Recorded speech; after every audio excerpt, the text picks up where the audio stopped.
Oklahoma, number 33, Kenny King. So Oakland, as always, is a dangerous, challenging team. But tonight, they've got to go against Bradshaw and a partially disabled Franco Harris, who may or may not see action. But even that doesn't matter because the weapons are limitless for Terry Bradshaw. With Stallworth disabled, with Swan disabled, there is still a new one. Number 86, Jim Smith from Michigan, a brilliant receiver. Tonight, the Oakland Raiders against the Steelers.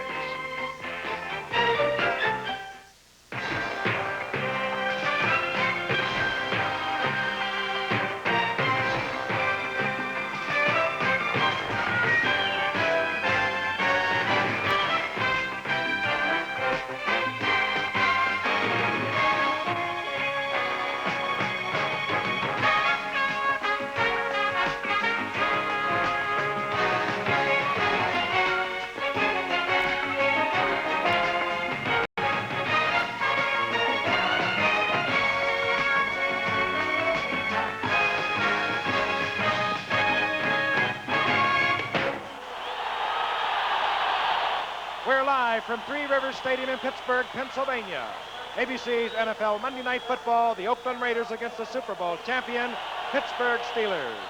This ABC Sports exclusive is brought to you by Chevy Trucks and your Chevrolet dealer. New 81 Chevy Trucks, an important step ahead. And by Light Beer, everything you always wanted in a beer and less. And by Lanier Business Products, creators of the no-problem electronic typewriter. The typewriter that does more than just type. Hello again, everyone. It's good to have you with us. We're up tonight. I'm Howard Cosell. We're bringing you the greatest pro football rivalry of the 70s moving into the 80s. The Raiders against the Pittsburgh Steelers. You remember the 70s, the immaculate reception of Franco Harris, the George Atkinson hit on Lynn Swan, the resultant lawsuit. These teams don't like one another. But Oakland, off its victory against San Diego last week, is established this team can beat anybody on any given day. And as far as the Steelers are concerned, beleaguered by injuries. Maybe without Franco Harris, more about that later on. And certainly without Stallworth, certainly without Lynn Swan. So the problem belongs to the impeccable quarterback, the powerhouse, Terry Bradshaw, which is exactly why the old Dan DeRue spoke to Terry today. Strong possibility you're going, well, I know, you're going into the game tonight without Stallworth, Swan, and Harris. Now, don't cry, but tell me, how do you feel about that? It doesn't bother me. We can roll right with that. It's going to be all right. It's going to be. Sure. It's not funny. No, it's not hey, I funny. actually got tears in my eyes. If I took a couple of those offensive linemen, you'd really cry. Lord, it's we've lost them, but I got this attitude. By golly, just let's line them up and let's keep on going and keep our fingers crossed. That's kind of the way you do it. You can't. Well, you can't worry about something that you have no control over. But you might try to maybe call a different kind or a different style of game. Do you think you see yourself doing that, maybe? I haven't changed the passing game, even though we lost Stallworth and Swan, and because I've got great receivers. Mm-hmm. There's only one, as far as I'm concerned, there's only one Franco Harris. When you take him out, you have taken out the bulk of our running attack.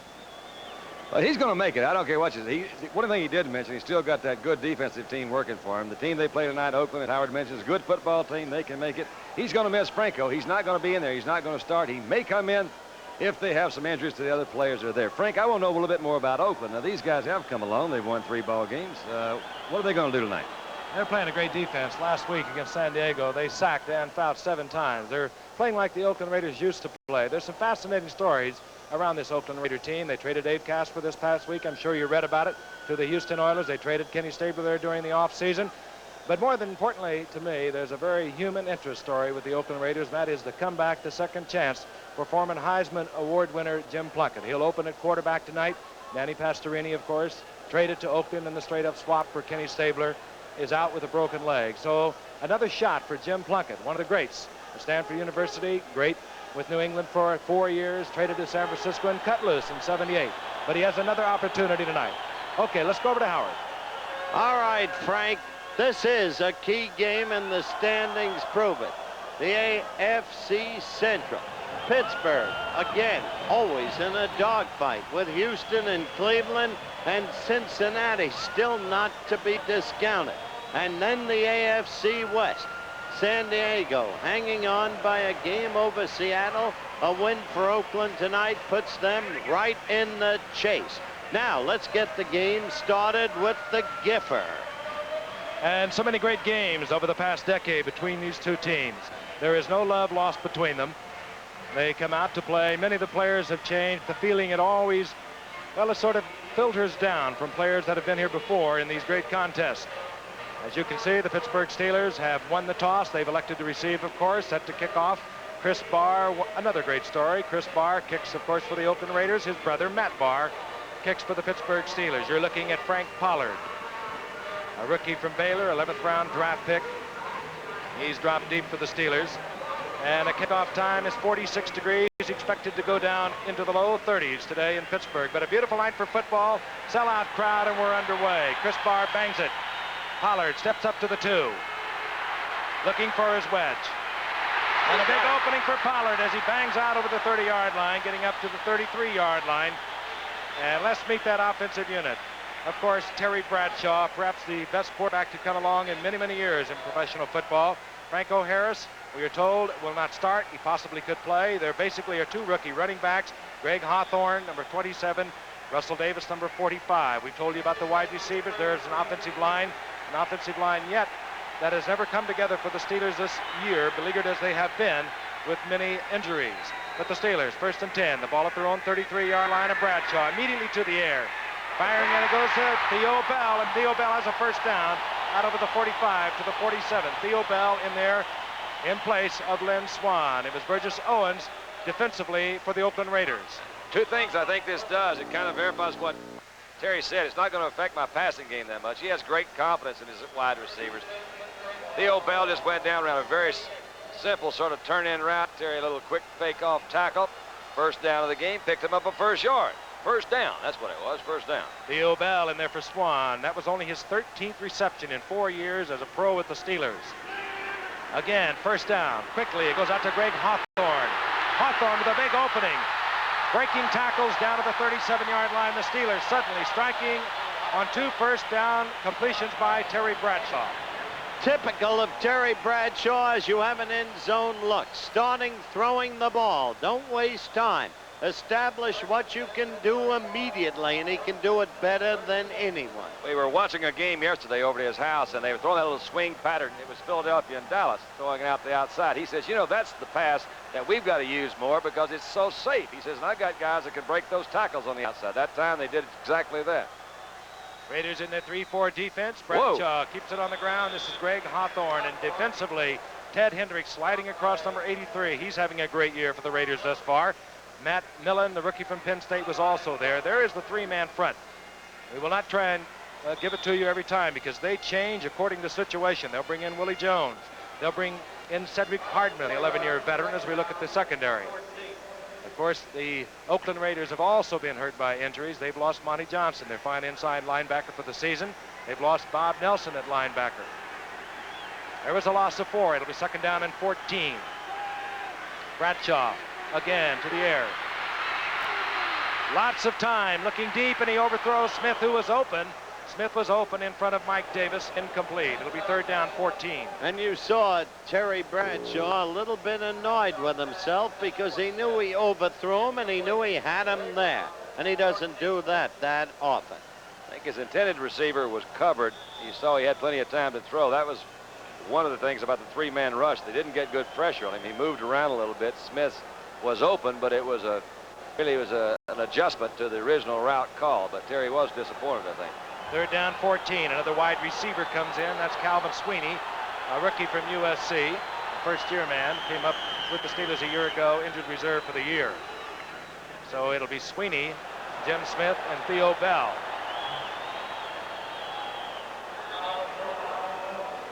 Our referee tonight is Pat Haggerty, and the Oakland Raiders did not like their defensive set, so referee Pat Haggerty indicates timeout called by the Oakland Raiders.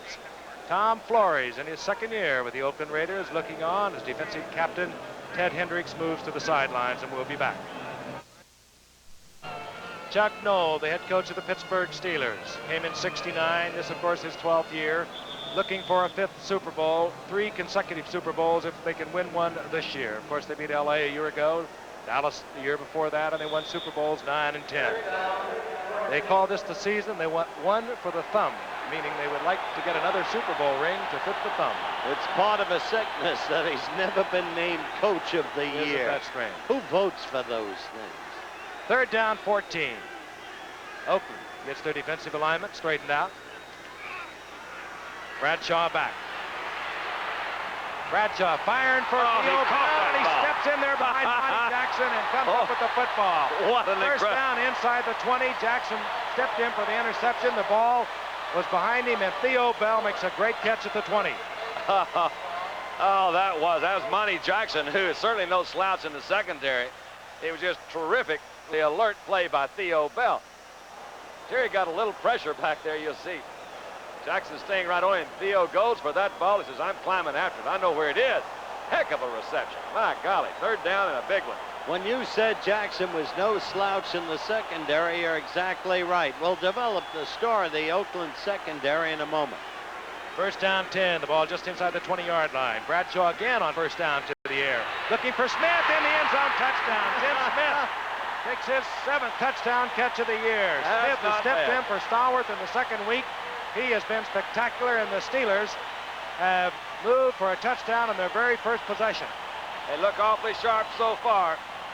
That passing game, they haven't run much. He indicated that in that opening little interview. He says, it's not going to affect my passing game much, so he's going to go at it. These guys are terrific. He was really frightened by the opposition, isn't he? Well, I think he knows what he can do. I've never, I've known Terry for a good long while, but this is his 11th season, and he does have tremendous confidence with what he can do on the field, and he knows his personnel well. He's got great confidence in all the receivers as Matt Barr kicks extra point, and it's 7-zip.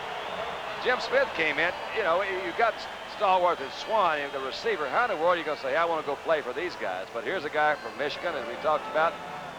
Working against Don, the man that the Oakland Raiders feels is their best defensive man, one-on-one, Lester Hayes. Frank, did you see Smith leap in the manner of Lynn Swan? Almost exactly like him. That's the way they are. We'll be back in a moment. Three River Stadium, Pittsburgh, Pennsylvania, and the Steelers have struck suddenly their very first possession. Terry Bradshaw in a brilliant display of passing to his depleted receiving corps. You would never know it. Matt Barr puts it in the air. Hiram Matthews settles in, but is taken by Arthur Whittington at the 8-yard line. Whittington finds an opening down the sidelines, and this game is exploding early as a flag goes down, and Whittington goes down out at the 37-yard line. Arthur Whittington brings it out to the 37, clipping indicated against the Oakland Raiders. As the penalty is measured off, Giff, you said this game is exploding early. Al Davis, the managing partner of the Oakland Raiders, who is one of the smartest men in football without question, regardless of legal suits and all the rest of the extraneous matters, has said if I have 3 more players, I'll be back to being an outstanding team. What does he mean by that? He means an explosive player on offense to back up Kenny King should he be injured. Let's listen. 15, number 53 on the run back. The call. He means an explosive player on defense, particularly in the linebacker department. Frank has already told you about the absence of Marty Johnson. And he means 1 more all-purpose player who can rise to the occasion. But they're close. A clipping penalty has moved the Oakland Raiders back close to the 15-yard line. This is a handoff to Kenny King. He's bobbled the ball. And it's picked up there quickly and bobbled by Donnie Shell, who made the recovery. And let's see who has it. Donnie Shell has the ball. He says, we've got it. Looking over to the bench, Donnie Shell, who is always around that football, whether it be in pass coverage or in recovering fumbles. He's recovered many of them over his 7-year career. That's the point, Frank. He's always around the football. He is not the best one-on-one pass cover in the game, but he is the hardest tackler of any strong safety in the game. And you just saw him do his thing Cliff around Branch. the football. Yeah, Cliff Branch saved a touchdown right there. Cliff, if you're going to make a mistake, don't make it around Donnie Shell. I saw Plunkett, basically, he fumbled the handoff, the snap from center a little bit before he made that handoff to King, so maybe that caused the fumble too. Rocky Blyer slides in as a setback for Bradshaw, who's had a tendency to throw on first down. This time he hands off inside to Blyer, and Blyer just explodes down to the 7-yard line. Hit there by Mike Davis, and the Steelers are ripping the Raiders early in the game. Rocky Blyer, the great Vietnam War veteran, the star of a movie coming out, Fighting Back, played by Bob Urich. Good block right there in the middle of the young middle linebacker, Milken. They've been saying he is doing a good job for him, Matt Millen. But man, they got him that time. Good quick trap on the inside. That was Ray Penny, the left guard of the Steelers. Stepped around the center, Mike Webster. Good trap block. Inside handoff now to Russell Davis, the first-year man out of Michigan, who's in there for Franco Harris tonight. Davis, a 4th-round draft pick a year ago, and missed the entire season with a broken arm. And he got the call to start tonight. Interesting you mentioned Ray Penny, the great All-American center from Washington, the angular one, with the body that is so strong and yet looks at the same time so fragile, so versatile. Can play center, guard, tackle. One of the key people, though unsung, on the Steelers team. We saw Tom Flores looking on. He would hate to get down 14-0 to the Steelers. It would be tough to come at Bradshaw with all day. Finds Theo Bell in the end zone. And now they're saying no, he did not hold on to it. He had it in his grasp and could not hold on. He did have some time to throw, didn't he? And he did hit his receiver. Yeah, he said, look, now, wait a minute, guys. Let me just look here for a minute now. All right, you're not open right now, but keep running. All right, somebody keep moving. He spots Theo. Theo made a move. He saw the defensive man move. Should have had the ball, of course. It was up a little bit high, but he's got it.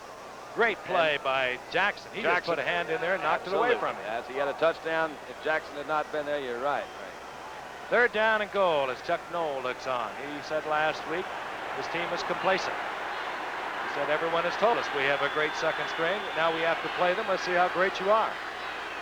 And of course they were knocked off by Cincinnati. They'd been knocked off earlier in the year by Cincinnati, and people are asking questions about the Steelers. 3rd down goal for Bradshaw. Again, a lot of time.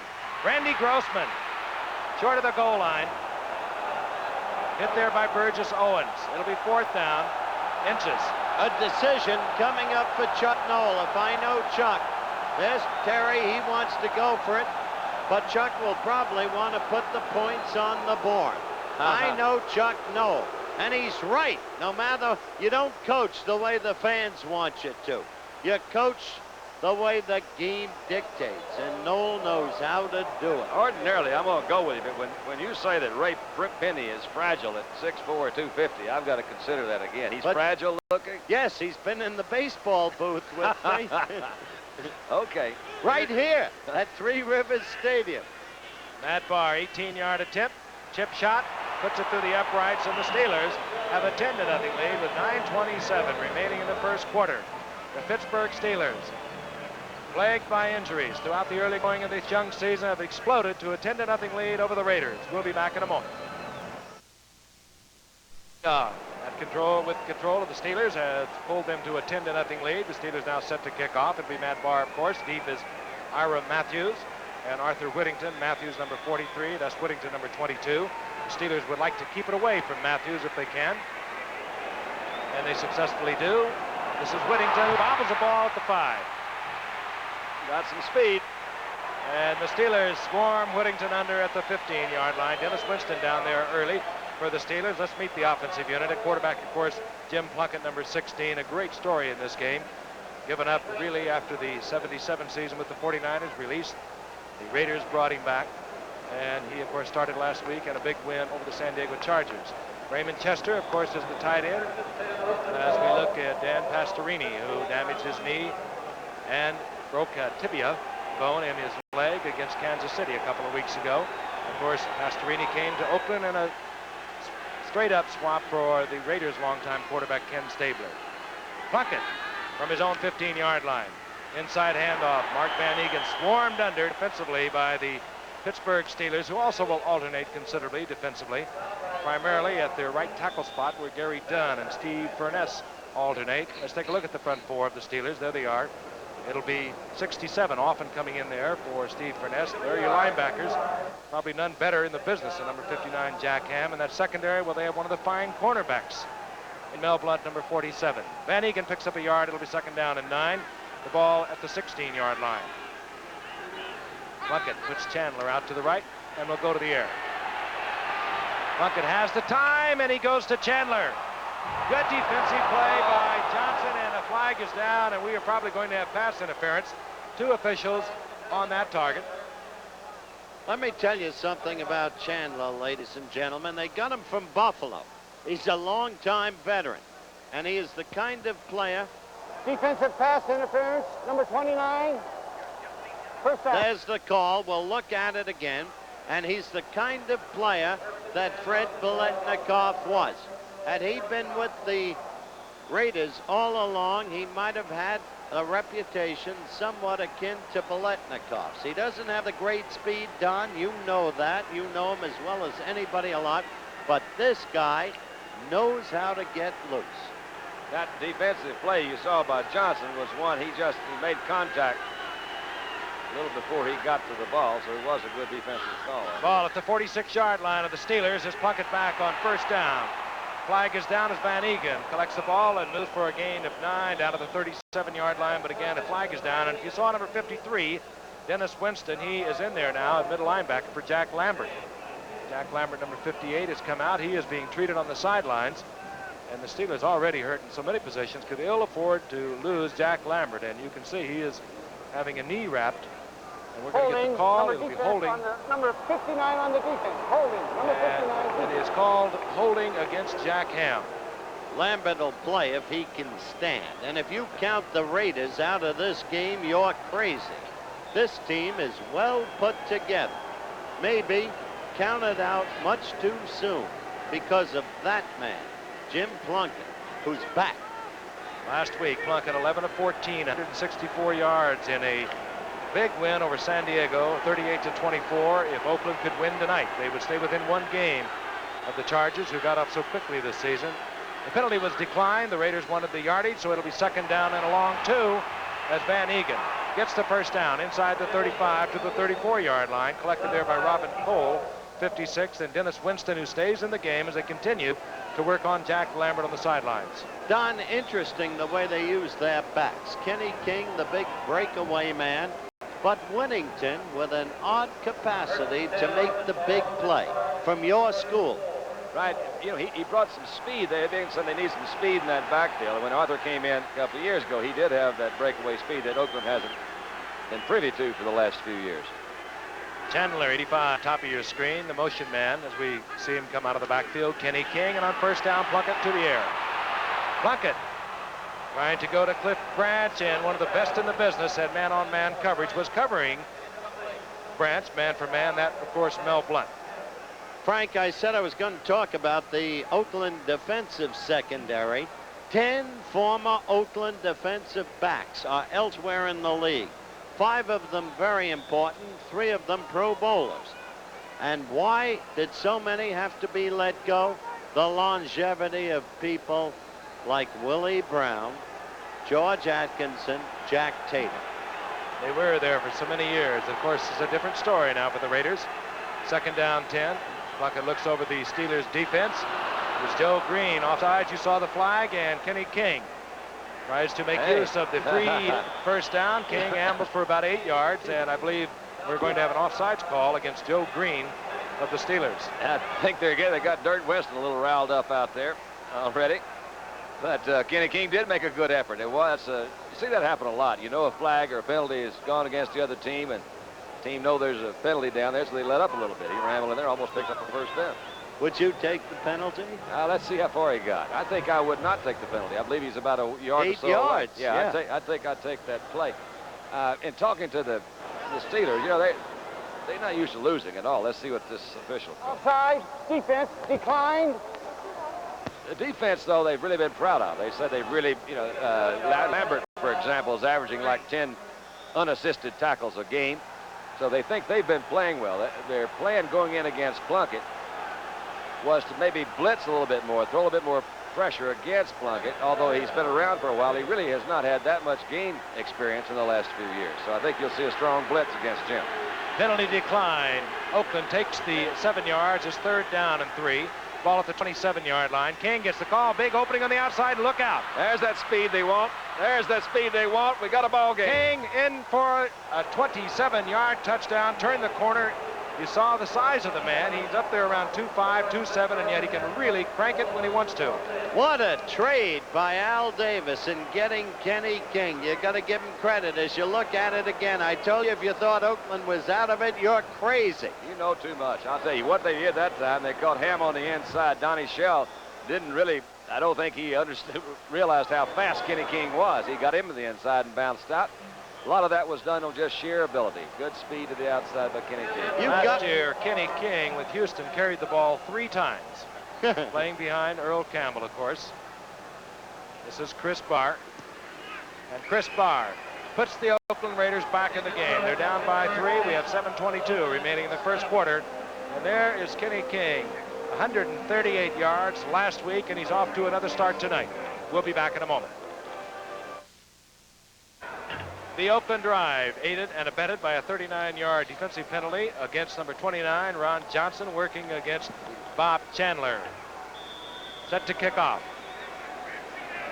This is Chris Barr, the brother of Matt Barr. He hangs it high. It'll be Pollard who takes it at the 5-yard line. Frank Pollard, the rookie from Baylor.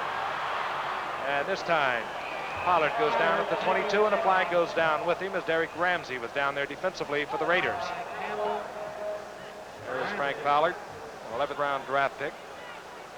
I'll tell you, he's some player. He is a lowercase Robert Newhouse. Same style, same build, isn't he, Frank? He is, and they were able to get him cheaply in the 11th round because he missed most of his senior year with an injury, a broken jaw. And here's our call by Pat Haggerty. Personal foul. Clipping number 72 on the return. 1st down. Clipping call. Working against the Pittsburgh Steelers. All right, the Steelers begin at their 11-yard line. And Bradshaw hands off to Russell Davis. And Davis turns the corner, gets out over the 15 to the 16, gain of 5. It'll be 2nd and 5. John Matuzak was over there hustling from his defensive end position. And I'll remind you again, if you follow the Raiders, you know that they shuttle people in and out at all different times of the ball game, depending upon the situation. Matuzak will move to the inside. He will even at times move over into the middle, and then you'll see Cedric Hardman, a longtime star for the 49ers, who is now a Raider, come in and play defensive right end. Browning will move to the inside. Complicated? Yes, it is. They had to call timeout in the first quarter because of it. Bradshaw fires to Smith, overthrows in front of Lester Hayes. Incomplete. Will be 3rd down 4. There's the shot of Franco Harris, who hopes to get in tonight. He may. Strained ligaments. In the meantime, an important series in its way. We often say that, Don. Bradshaw wanting to reestablish immediate dominance because suddenly it's gone back to Oakland. 3 wide receivers are in now. As you saw Randy Grossman come out of the lineup, Calvin Sweeney comes in, number 85. So we have Sweeney, Bell, Smith on what Oakland anticipates as a passing down for Bradshaw. And inside handoff to Russell Davis, and he explodes behind the blocks of Mike Webster and Tyrone McGriff, who is in there, a rookie starter at right guard out of Florida A&M. 1st down, Steelers. I would like to think that that was an audible. I just looking up here at the old quarterback days, you saw the Raiders shift in late, trying to move into different defensive sets to maybe throw off Bradshaw, but they left that middle open. The middle linebacker, the big rookie that we've talked about, Matt Millen, moved into 3-point stance. I would like to think that Terry called an audible and they trapped him. Davis moved to the 28-yard line. 1st down, Steelers. They still have yet to punt. Right there. Smith is open. He bobbles but holds on, gets to the 45, another Steeler 1st down. And again, working in front of Lester Hayes. This is a pass pattern that I think a lot of coaches feel there's really no way to stop this pattern if you've got the receiver that'll go across the middle and the quarterback that'll throw right between those linebackers. Awfully hard to get somebody in there. It forces that safety to come up, play another position. It forces that cornerback to play him tight to the inside. Jim Smith came across the middle, made a good Well, catch. that's the man he's got left without Stallworth and Swan. We said it in the start of the show, and he's using Smith to the uttermost. Bradshaw 6 of 9, hands off to Russell Davis, and Davis finds a little opening, gets out close to midfield, but a flag is down. Davis with another pickup of 5, and you saw Ray Penny throw the flag back, and it's going to be mocked off again against the Steelers. You mean fragile Ray Penny? Picked up that pass. Fragile Ray. 250. 250, 6'4". Hey, he's fragile compared to the Oakland offensive line. We'll run that weight down for you in a little bit. Let's get the call from Pat Haggerty. Holding number 52, offense. All-pro at center, Mike Webster, having his difficulties, and he laid a hand on someone. You're seeing a tremendous ebb and flow. What you're seeing is the best there is in pro football. The AFC, with 2 of its very best teams. Don't have to tell you about Pittsburgh, but right now the AFC leads the NFC 15-5 in interconference play. And Pittsburgh looks at a first down and 20. Quickly, it goes to Greg Hawthorne behind the screen. Hawthorne cuts back. And Hawthorne to midfield. Really well set up. 15-yard pickup. It'll be 2nd down and 5. Defensively, Randy McClanahan finally made the stop, and that was set up beautifully. What they have to worry about with Hawthorne, as you know, Frank, is the fumble.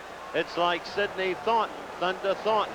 Maybe we'll see at the top of the C-84, Grossman coming across the top from the other opposite position. Grossman comes in. He's going to throw a block down here in a minute. A lot of people say, you got Benny Cunningham. There's 84 throwing a block. Why isn't Benny Cunningham playing? He's well enough to play, but Grossman is the secure player, and that's what Noel wants at this point in the season. Somebody told you the same thing they told me. 2nd down 4, Bradshaw rolling out. Looking for Bell, he's covered. Bradshaw, look out, Terry. Hangs it up and almost picked off by Monty Jackson, and Bradshaw was really level. That's Big Dave Pear, Frank, that got him after a while. Pear, he had some time, did a little scramble, but when he stopped, set the throw, Pear kept pursuing and gave Terry a pretty good hit. There's a flag down, I see. Another flag down in the field. Bradshaw coming into tonight's game, 2nd in the AFC to Steve Grogan after 6 games. And let's look at the end of that play when Bradshaw really gets pounded. This is the time the quarterback finally forgets about those guys. And Terry, as I think we have mentioned, has some sore ribs. Ineligible man downfield. Number 55, ineligible man downfield. Anytime you start running around back there, as long as Bradshaw does, some of your offensive linemen, figuring the ball has been released, try to get down to help out. At that time, John Cole was deep downfield. They moved the ball back inside the 41 of the Steelers. 2nd down, 14. 4:14 remaining in the first quarter as Rocky Blyer checks into the lineup, number 20, along with Russell Davis, number 45, and the Steelers on top 10-7. This is Russell Davis. Gets the block from Blyer, but he cuts back, and another flag is down as Davis gets to the 48-yard line. Hendricks on the stop. And the crowd is getting a little antsy about all the laundry being thrown by the officials. Holding this time against the Steelers, and they won't like that at all. Well, they may not like it, but it's a matter of record that Pittsburgh is the most penalized football team in the National Football League, as well as the most fumbling. And they've also punted less than the other teams. That's true. Yes. Holding number 52. Mike Webster having a little problem in there, perhaps with Dave Pear. Oakland predominantly tonight in their 3-4 defense, and of course Webster at his center spot working against noseman Dave Pear. Now the Oakland Raiders shuffle people in and out of the lineup, anticipating pass, and of course that is not all that heady because Terry Bradshaw is looking over a 2nd down and 24. But they got the 4 defensive linemen in there. This is how they hurt San Diego a week ago, bringing the 4th man in. They bring in Willie Jones, number 90, a 2nd-year man out of Florida State, and he really turns it loose. Bradshaw steps up. And hustling back on the pass rush was Willie Jones. We know he's quick. He was all the way in on Bradshaw and then turned around and made the stop on Bradshaw after a pickup of 12. It'll be 3rd down and 12. He didn't just make the stop, Giff. He buried him. Willie Jones, he's not all that big, 245 pounds, but Oakland likes to bring him in on the pass rush, and he's very quick. Fragile. It was Joe Turkey Jones that really hurt Terry a few years ago up in Cleveland, and he's another fragile player there you've got. Right, very fragile. The 3 wide receivers are in. Out comes the tight end. So Calvin Sweeney, number 85, joins Tim Smith, 86, Theo Bell, 83. 3rd and 12. Ball at the 48-yard line of the Steelers. Flag is down. Flag. Bradshaw strong arms it towards Smith. Oh, what a catch. At the 10-yard line. A beautiful catch. He was running stride for stride with Lester Hayes. The ball could not have been thrown better, but a flag is down at the line of scrimmage. It really was thrown well, but what a beautiful catch, too. Smith stretched out. Oh, boy. Illegal procedure indicated against the Steelers. A tough call. Let's look at the catch again. Doesn't make any difference whether it counts or not. It sure is pretty to watch because it was a great throw. Oh, you saw, did you see that move? Yeah, he turned Lester Hayes, as we talked about. He's a terrific defensive back. Watch his head. Look at it, right eyes on the ball all the way. Reach out as far as he can reach out. If it had been another foot, he couldn't have caught it. Funny thing is, a few minutes before we took the air, I was with Lynn Swan. Look at the penalty differential. Right there, that's why the game is only 10-7. But I was with Lynn, and he was wearing a brand new sport jacket, yes. By the way, and Don. wearing what kind of cologne? The kind you would wear, a cashmere. I said, when you're getting back, he said, as quick as I can move. I'm not letting Smith have another game. Swanee, of course, out with a broken rib. 47-yard gain negated by a procedure call against the Steelers. 3rd down, 16, Bradshaw back. Crowded, and Bradshaw goes down in the arms of Ted Hendricks. The Raiders coming with their blitz, and one of the best in the business is this 12-year veteran, Ted Hendricks. Well, you go to the well so often, and they're going to get you. Obviously, he's been going back to pass. It has put a lot of pressure on that offensive line, but you'll see Hendricks from the outside throwing a rather inexperienced Russell Davis off to the side, says, I'm going after Bradshaw. You got the wrong number on, Sonny. Craig Colquitt hobbles out for the Steelers. I say hobble out because he was unable to kick last week in most of the game against Cincinnati. Had to run with the ball, sprained his toes and his left foot, but he kicks right-footed. So he's back in the lineup at the moment on 4th down. Ira Matthews is deep for the Raiders. Colquitt doesn't turn over. It's a short kick. Matthews from his 37-yard line. And down goes Matthews at the 42-yard line. Webster was hustling down for the Steelers, and they say Oakland has got it back. 35-yard punt as the veteran. Mike Webster was down there to make the stop on Matthews.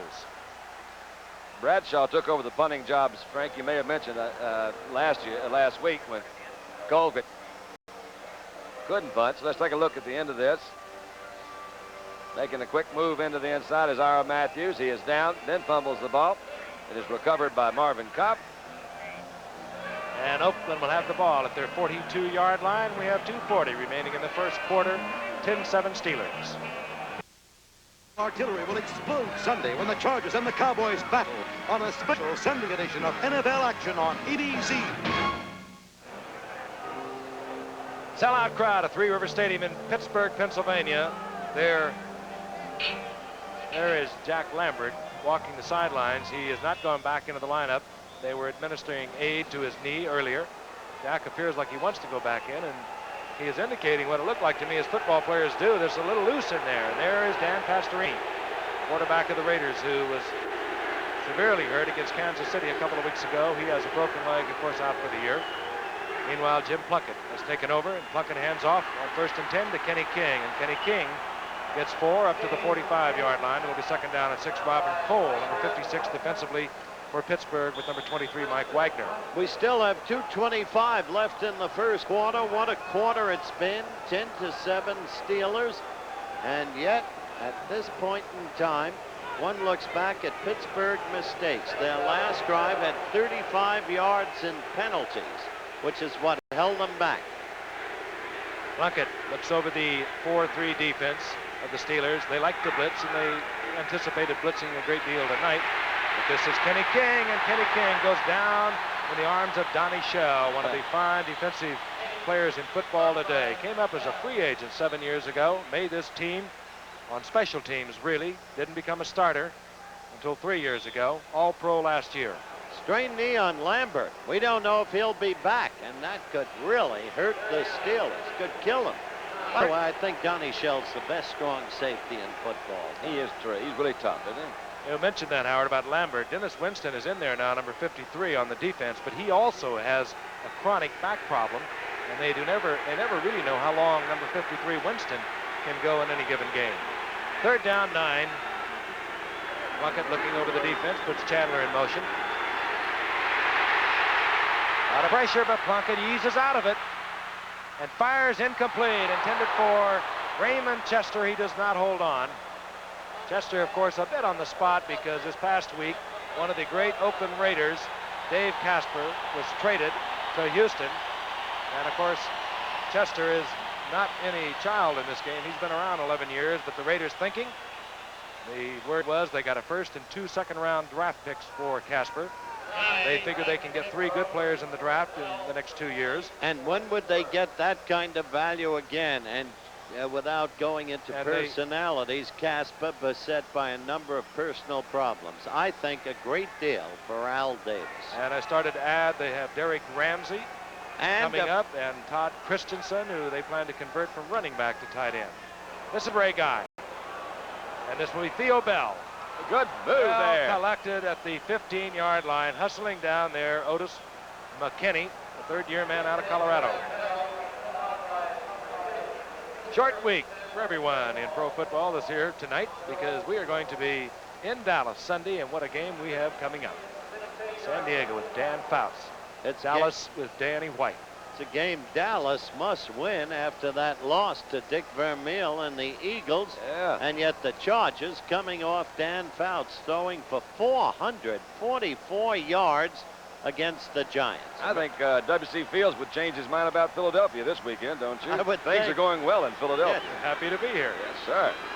Considering the circumstances. On 1st and 10. Bradshaw. Whoa, Smith wide open. Love that kind of pass. Over linebackers in front of the secondary. First down, Pittsburgh, out at the 41-yard line. I don't believe Jim Smith. Well, It's no wonder Swanee wants to get back. Not taking anything away from Jim Smith. A heck of a catch. The throw was really pretty because it was that deep throw dropped in the bucket over those linebackers in front of the secondary. Smith made a good move. A lot of teams don't even have this kind of pattern in their offense because the quarterback can't throw it. That's a tough pattern to throw. Let me tell you, if Theo Bell had been up 3 yards and made a block, if they would have had a touchdown on the play. 3 receptions, 61 yards for Smith, including a 19-yard touchdown. Handoff in the first down. Greg Hawthorne, big hole again, and Hawthorne carries a Raider down close to the 45-yard line. It was Burgess Owens getting the ride, but it's another Pittsburgh first down at the 46-yard line as we head towards the end of the first quarter, and there it is.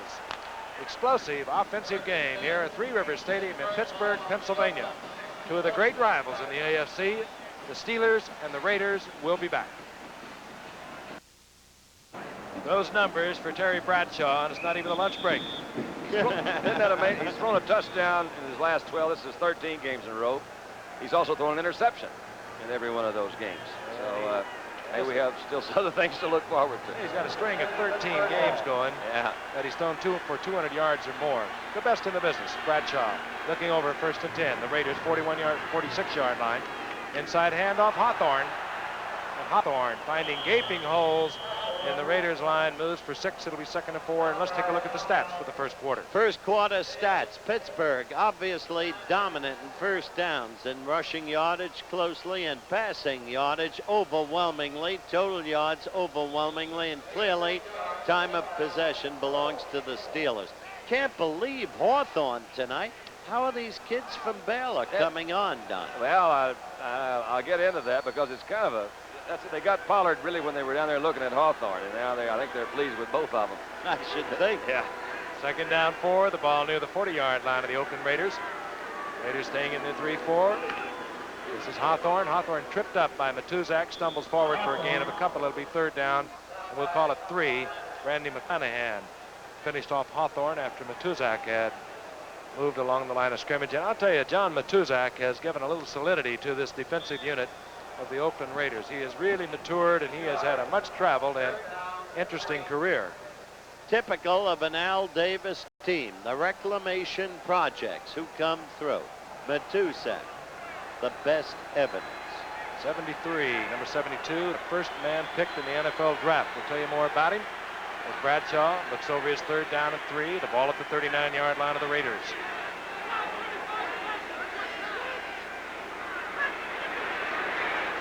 Hands off to Russell Davis. Davis trying to carry Raiders forward to a first down. I believe he'll be just short. Now what do you do, Don? Is it third? Fourth down coming up? Yep. Well, if you're going to play those odds that you're talking about on the first down thing, I would say right now he'll go for it. I don't. Let's see, that'd be like a 50-yard field goal. I would say he'd go for it. Yard markers come out. Mike Davis came up there from his strong safety position. He's been playing well for Oakland. He made the stop and is short of the first down. It'll be a pretty good little way to go, though. I think it's beyond Matt Barr's consistent range. I think so, too. That's. I would go for it. Yeah, I think so. You're going to go down there. If you punt, if you have a terrific punt, maybe you'll pick up 30 yards. I mean, if you get inside the 10, maybe you picked up 30 yards.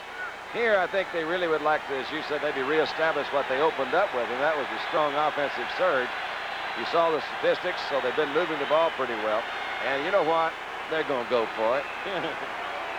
Russell Davis, 45. Greg Hawthorne, 27. Is fourth down. You saw how much? Got offside almost. Steps inside. Davis easily has the first down. No flags down. And Davis inside the 35. The Steelers have a first down, and back comes their offensive unit onto the field. The short yardage offensive unit comes off. Frank, you watch the Steelers, you wonder where they come up with all these players. They pick last every year. They got one right now where they picked absolutely last. Tyrone McGriff. He was the last guy picked in the draft, number 61, starting at right guard for him. Florida A&M. Well, he actually went to Canada, as a matter of fact, and played and got cut up in Canada. And they called him from Hamilton. They said, hey, we got a good player here, but we have a limit on how many Americans we can have up here. I think this guy can play for you, and he does. Bradshaw again on first down. Over the middle is complete. And inside the 20-yard line goes Benny Cunningham, the tight end, the big one, who really cannot dislodge Randy Grossman at the tight end, but he does see quite a bit of action. Great football player out of Clemson. He's big, 6'4", nearly 250 pounds. Look at it again, Don. You saw his statistics. He'd only caught 4 passes coming in here. Randy Grossman only had 9, so that's, let me figure that out real quick. 13 coming in here for the tight ends. That's a low number for a team that with 2 good tight ends, but they use them primarily for blocking. Go to those outside receivers.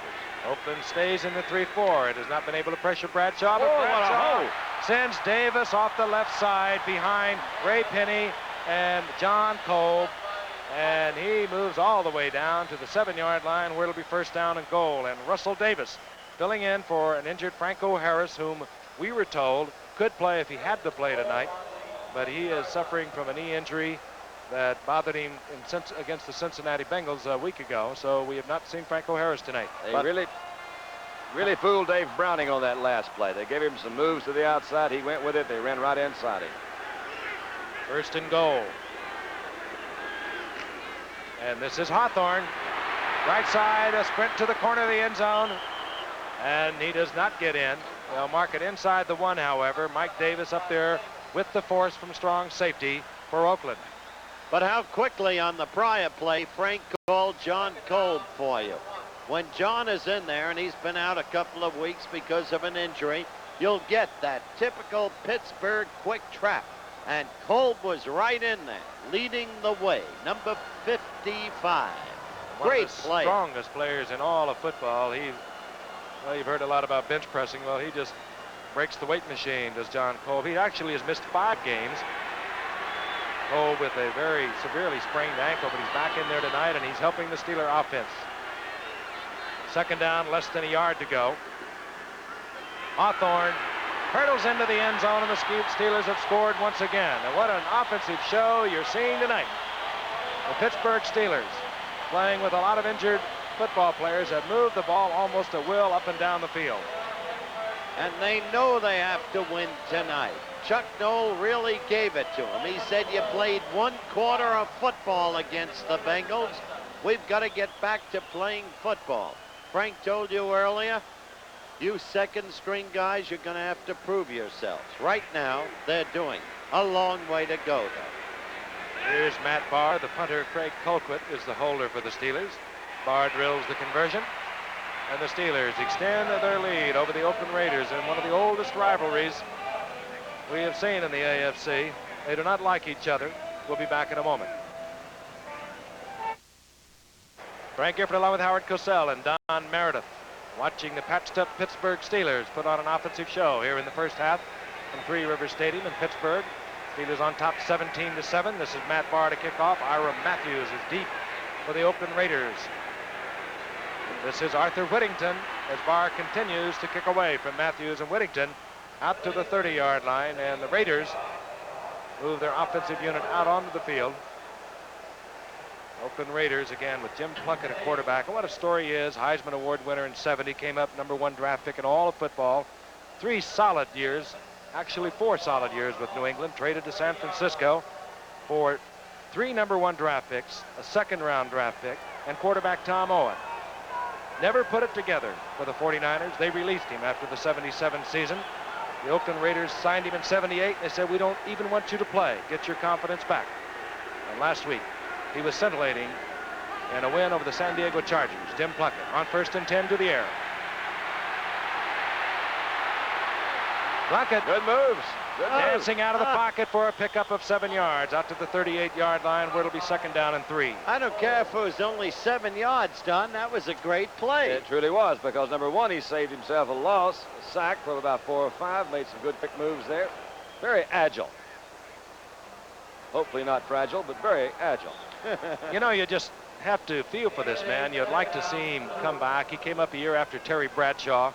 And of course, Bradshaw has gone on to all the fame and acclaim, while this man was suffering through what had to be 3 miserable years in the life of a football player. Wasn't he a great college quarterback? Heisman Award winner at Stanford. He just could really feel he was so pretty. Look at that. Good run up the Van middle. Egan gets the 1st down, and the workhorse of the Raiders offense for the past 5 or 6 years gets the 1st down out to the 47-yard line, taken by Mike Wagner. We're going to pause 5 seconds and allow our stations around the country identify themselves. Channel 7 KABC TV, Los Angeles. Oakland Raiders have a 1st down at their own 46-yard line. Explosive game from the very beginning. Steelers scoring on their very first drive. Bradshaw in total control. Steelers leading the Raiders 17-7. Plunkett, play action, and immediately in trouble. And gets away from Robin Cole, and a flag is down as Plunkett throws it away. And now another flag goes down. We'll probably have a call against Plunkett for throwing the ball away, but there was a flag down before that. Either that or holding right before Plunkett threw the ball away. Could have been both, but that was an indication of the pressure that... Here we go. Holding, number 78. Intentional grounding. Offense. Well, they got both of them. Art Shell, the big man on the left side, number 78. Holding, there he is, all 300 pounds of him. They list him as 280, but I asked some of the Raiders, they said he's closer to 3. You all know about Shell, 78, and Upshaw, number 64, and, excuse me, 63. Well, Bealey used to be 64, but Oakland habitually through the years has run left behind those two. Intentionally grounding, number 16, offense, 2nd down. That, of course, will be the call. That's the major. There's a loss of down also on that, so it'll be 2nd down and 20. Ball back at the 36-yard line. They're big. You mentioned Gene Upshaw, Howard. He's the smallest lineman offensively for Oakland. He's 6'5", 255 pounds. They average along that front offensive line 262 pounds, the Oakland Raiders. So far, that has not impressed the Steelers. Plunkett, this time with time to throw the ball, and stepping in front of it is Mel Blount. He almost got the pick off. The intended receiver was Cliff Branch, and a flag is down. It could have been a late pop on Plunkett. So really good defensive play by Blount. It's one of those kind of, they try to lull you to sleep. I think you're right. Yeah. A sign of a... Good call, Giff. But Blount made a good move, kind of laid back a little bit, allowed Branch to come into the inside, didn't run full speed. After the ball was thrown, he turned it on, moved inside. I don't know why this official always smiles when he calls a penalty. Probably because I think he dropped his hanky down there. Oh. Sucked it back up. There is no penalty, obviously. It'll be 3rd down. Still a good call, Giff. I heard that. Yeah. 3rd down and 20. They put it down there. I'll call it. Derek Ramsey comes in at tight end, number 84. Former quarterback, you might remember, from Kentucky. Plunkett again with a lot of time, going high for Cliff Branch, who's in a sprint back there with Mel Blount, and the ball very short. And that will bring up 4th down. Plunkett, not a bad call on 3rd and long yardage. If he gets it picked off, it's going to be picked off way down around the 20-yard line of the opposition. He might draw an interference call with the great speed of Branch, but he gets neither of those situations, so out comes the punting unit. But a very difficult series for Oakland. They really had to reestablish there to keep the ebb and flow of this game going, and they didn't do it. This is a weapon that we've talked about many times that Oakland has that no one else really does, and that's Ray Guy. And that does figure in, I think, in the way they call their offense. They know they got a guy that can, hey, they're going to put it out there. Don't take a chance on a 3rd and 20. We got a guy that can punt it 50 yards, 60. Guy hangs it high, and it is a beauty. This is Theo Bell from the 15-yard line for the Steelers. Pretty good return. Bell. Yes, sir. There's some Raiders out close to the 30-yard line. He got an additional 7 yards out of that. That was a fine return. So Ray Guy busts the big one, and Theo Bell makes a fine return, and the Steelers will have the ball at the 30-yard line. We have 8:24 remaining in the half. Steelers 17, Raiders 7. Here's Ben Crenshaw line. Steelers continue to have their problems. Defensive end John Banaszak now smiling at us from the bench. Banaszak, we are told, has a sore shoulder. We don't know that he'll get back into the lineup. Franco Harris did not start tonight. We were told he could play if he had to. He has a slight strain of knee ligaments. And Jack Lambert, the middle linebacker, has already come out of the game for the Steelers. But the Steelers leading the Raiders 17-7. Bradshaw brings them up. 1st down and 10. The ball at the 29-yard line of the Steelers. Bradshaw again with all the time in the world, and the turnover is Ted Hendricks.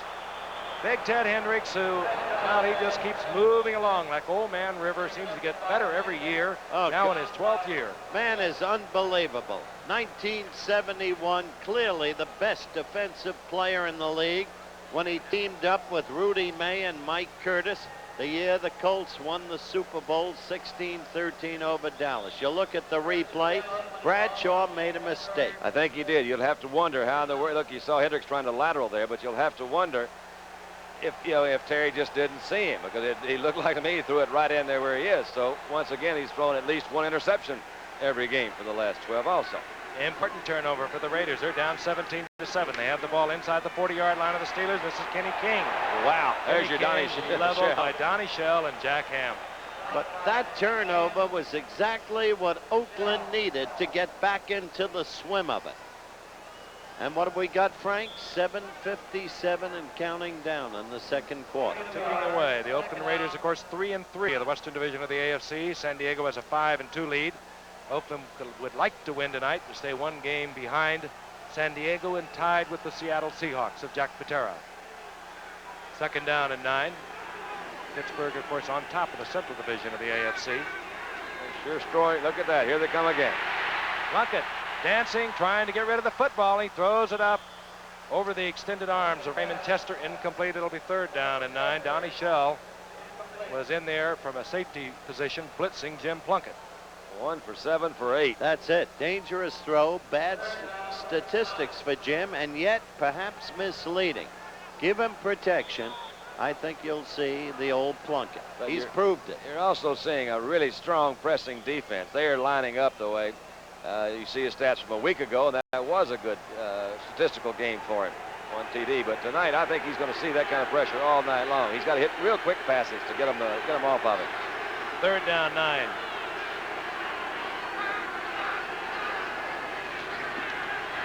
Plunkett out of the pocket and fires into the end zone. Yeah. Close to it is Chandler. Bob Chandler goes up at the 1-yard line, and he was wrestled down by Mike Wagner, number 23, short of the end zone, and Oakland is threatening. There was Chandler, the gifted veteran, who has an uncanny way of being loose. It's J.T. Thomas is the guy back there, number 24, who misjudges this. You'll see him come into the screen. He's working on Wagner, cuts to the inside, made a good move on Wagner, left him out there. He really did. Into the screen comes right now is an ill-timed jump. You saw Thomas had position, but it was off balance. The ball was thrown. I think maybe Plunkett's move to the line of scrimmage froze him a little bit because just dropped over there. Right there, 1st and goal on the 1. Set to go, 1st and goal. 2 tight ends are in. Short yardage offense for the Raiders. Van Egan coming up short. Bottom of that pile is Dirt Winston, Dennis Winston, who is playing for the injured Jack Lambert. They don't lose all that much, as great as Jack Lambert is with Winston, a middle linebacker, except he is really questionable. He has been missing games because of a sprained back. I think they lose in another area, though, Frank. Lambert is the guy that do.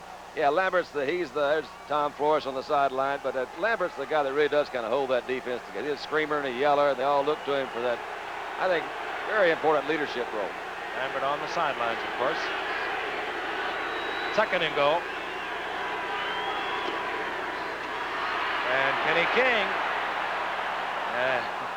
You saw Robin Cole, number 56, saying, no, he did not get in. Indeed, he did not. It'll be third down. And keep in mind, they had a first and goal from the one, and Flores looking on almost in disbelief.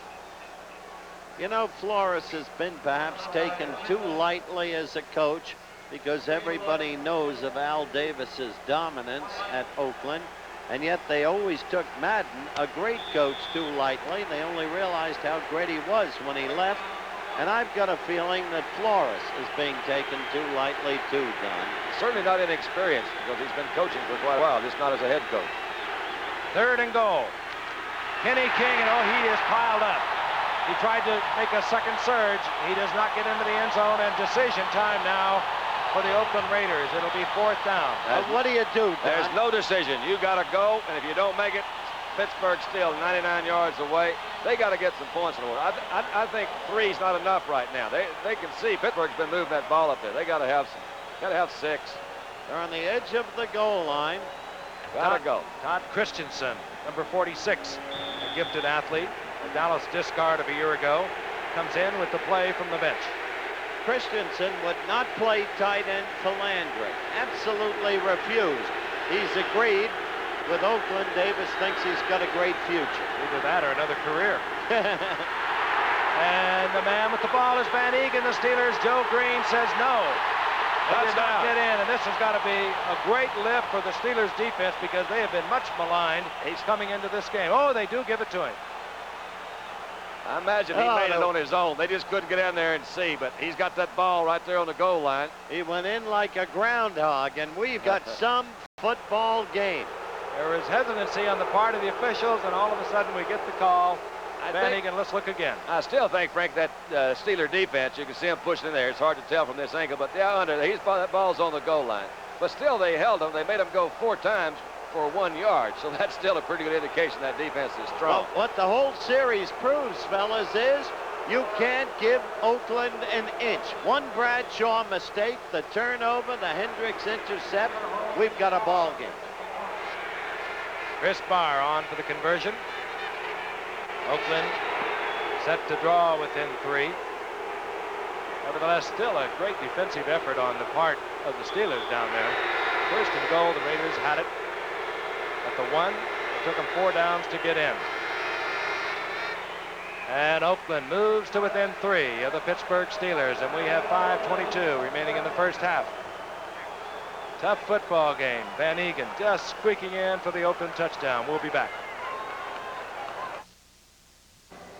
Ted Hendricks got the turnover for Oakland. Jim Plunkett scrambling out of the pocket. Found Chandler for a 37-yard pickup at the 1 on 4th down. Van Egan goes in for the score. The Steelers leading now by 3. Chris Barr hits it. Frank Pollard in his own end zone looks it over, and he better get on it.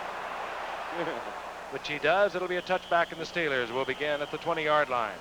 You're right, Frank. He better get on it. It's amazing how through all of the years, the most experienced players forget the rules. They'll let a ball get away in the end zone. Bang, touchdown for the other team. It has happened that time. Of course, Pollard in the end zone covered it. And the Steelers will start at their own 20-yard line. Remember you were with me at the NYU-Georgetown game at Yankee Stadium in '36 when Augie Gaylord... I know you were burping me. Here we go. 2 bitter rivals in the AFC. This is Russell Davis. And Davis goes for 4, but a flag is down.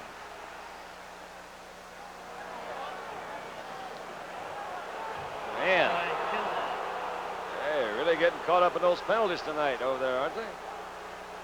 By the way, Bradshaw's gone from 8 of 11 in the first quarter to 9 of 13. So he was 1 for 2 so far in this quarter. Vast difference. 2 for 2 if you count the one to Hendricks. Holding, number 52, offense. Mike Webster, his third call of the night at center for the Pittsburgh Steelers, and it backs the Steelers back to the 10-yard line. This usually is the Steelers' great quarter. That graphic includes tonight, but not tonight.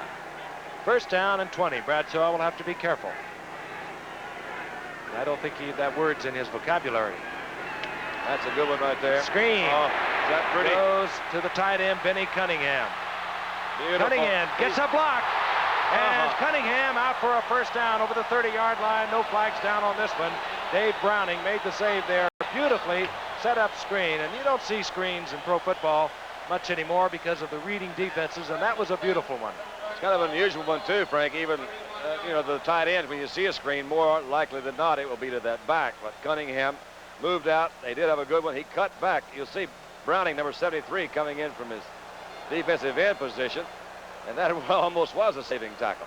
I got to tell you, Cunningham is cutting the mold of Casper and Francis.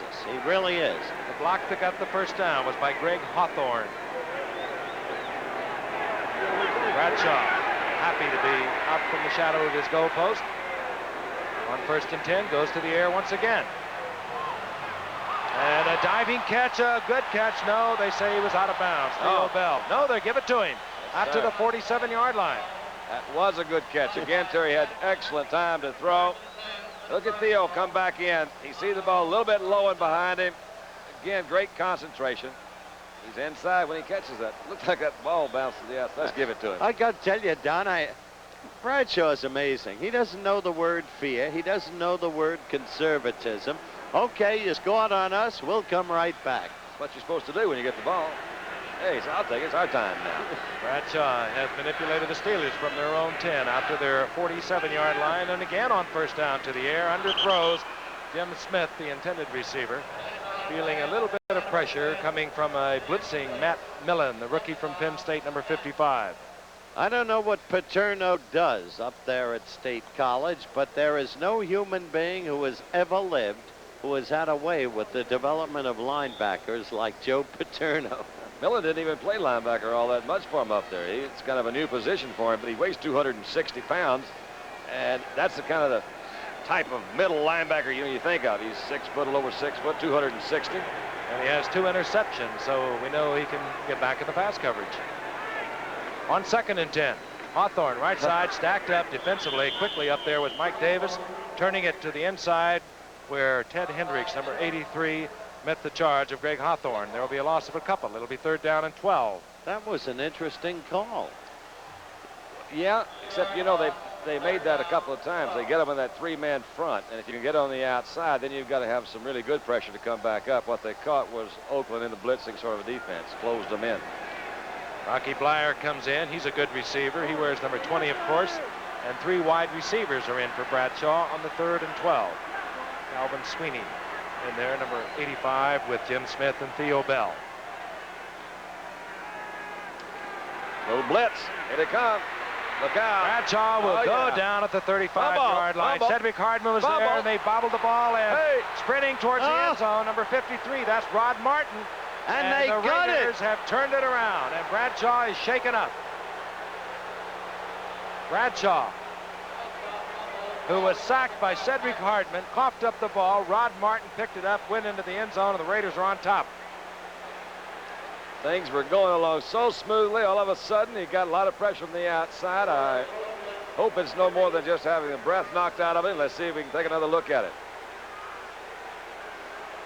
They forced Bradshaw out of the pocket and watched number 86, Cedric Hardman. There he's got him. He's had a career at doing that. And there is a handoff from Billy Jones to Rod Martin. That's and good Martin thinking. takes it in. The story at the moment, a stunned stadium looking on their feet. Let Bradshaw is still on the carpet. If this had happened yesterday, it would have been our most unusual play at halftime. Look at this.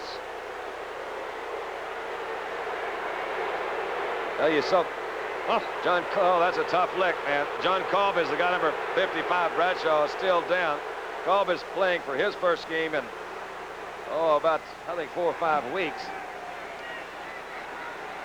On I the couldn't tell. sidelines, it's Cliff Stout warming up as Bradshaw continues to be prostrate on the carpet. Did you think he fell on his shoulder?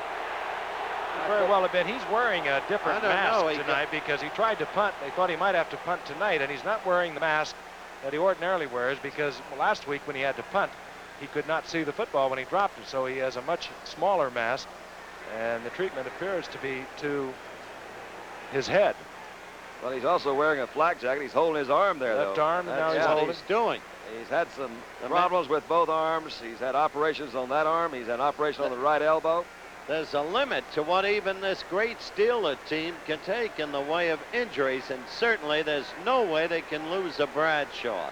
He got hit from the back and from the front simultaneously. Well, it looks, it might be his hand or his wrist is what they're holding very gently. And talking to his wife, JoJo, yesterday, she says, I really can't stand to watch him play. I get so nervous, so upset. And she immediately recalled that really a very potentially severe injury that he suffered a few years ago, I mentioned earlier, in Cleveland when Joe Jones tackled him. She said, I can't take it. Well, he's at least moving his hand. That's a pretty good sign right there. But again, in terms of the game action, this is what Oakland can do to you. And the youngster from Youngstown, following in the footsteps of Ron Jaworski of the Eagles, Cliff Stout will get his shot, and he can play. He's one with the unusual statistic of qualifying for the pension before ever playing it down. Recapping the play. Fumble by Bradshaw, picked up by Willie Jones, lateral to Rod Martin. He rumbled 34 yards for the go-ahead touchdown. Chris Barr puts it through the uprights, and the Raiders lead the Steelers 21-17. Bradshaw's on the bench, and there is Rod Martin, fourth-year man out of USC. It actually started tonight in place of an injured Jeff Barnes. That's his first pro touchdown. We'll look again. The pressure coming on the blitz, and then Cedric Hardman, number 86, will sack Bradshaw. Comes Hardman. So many years with the 49ers was a great pass rusher. Down goes Bradshaw.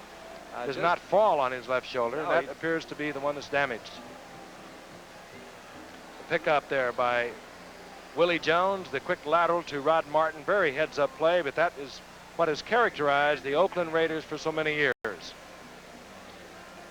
Not to mention this hard-charging defensive unit.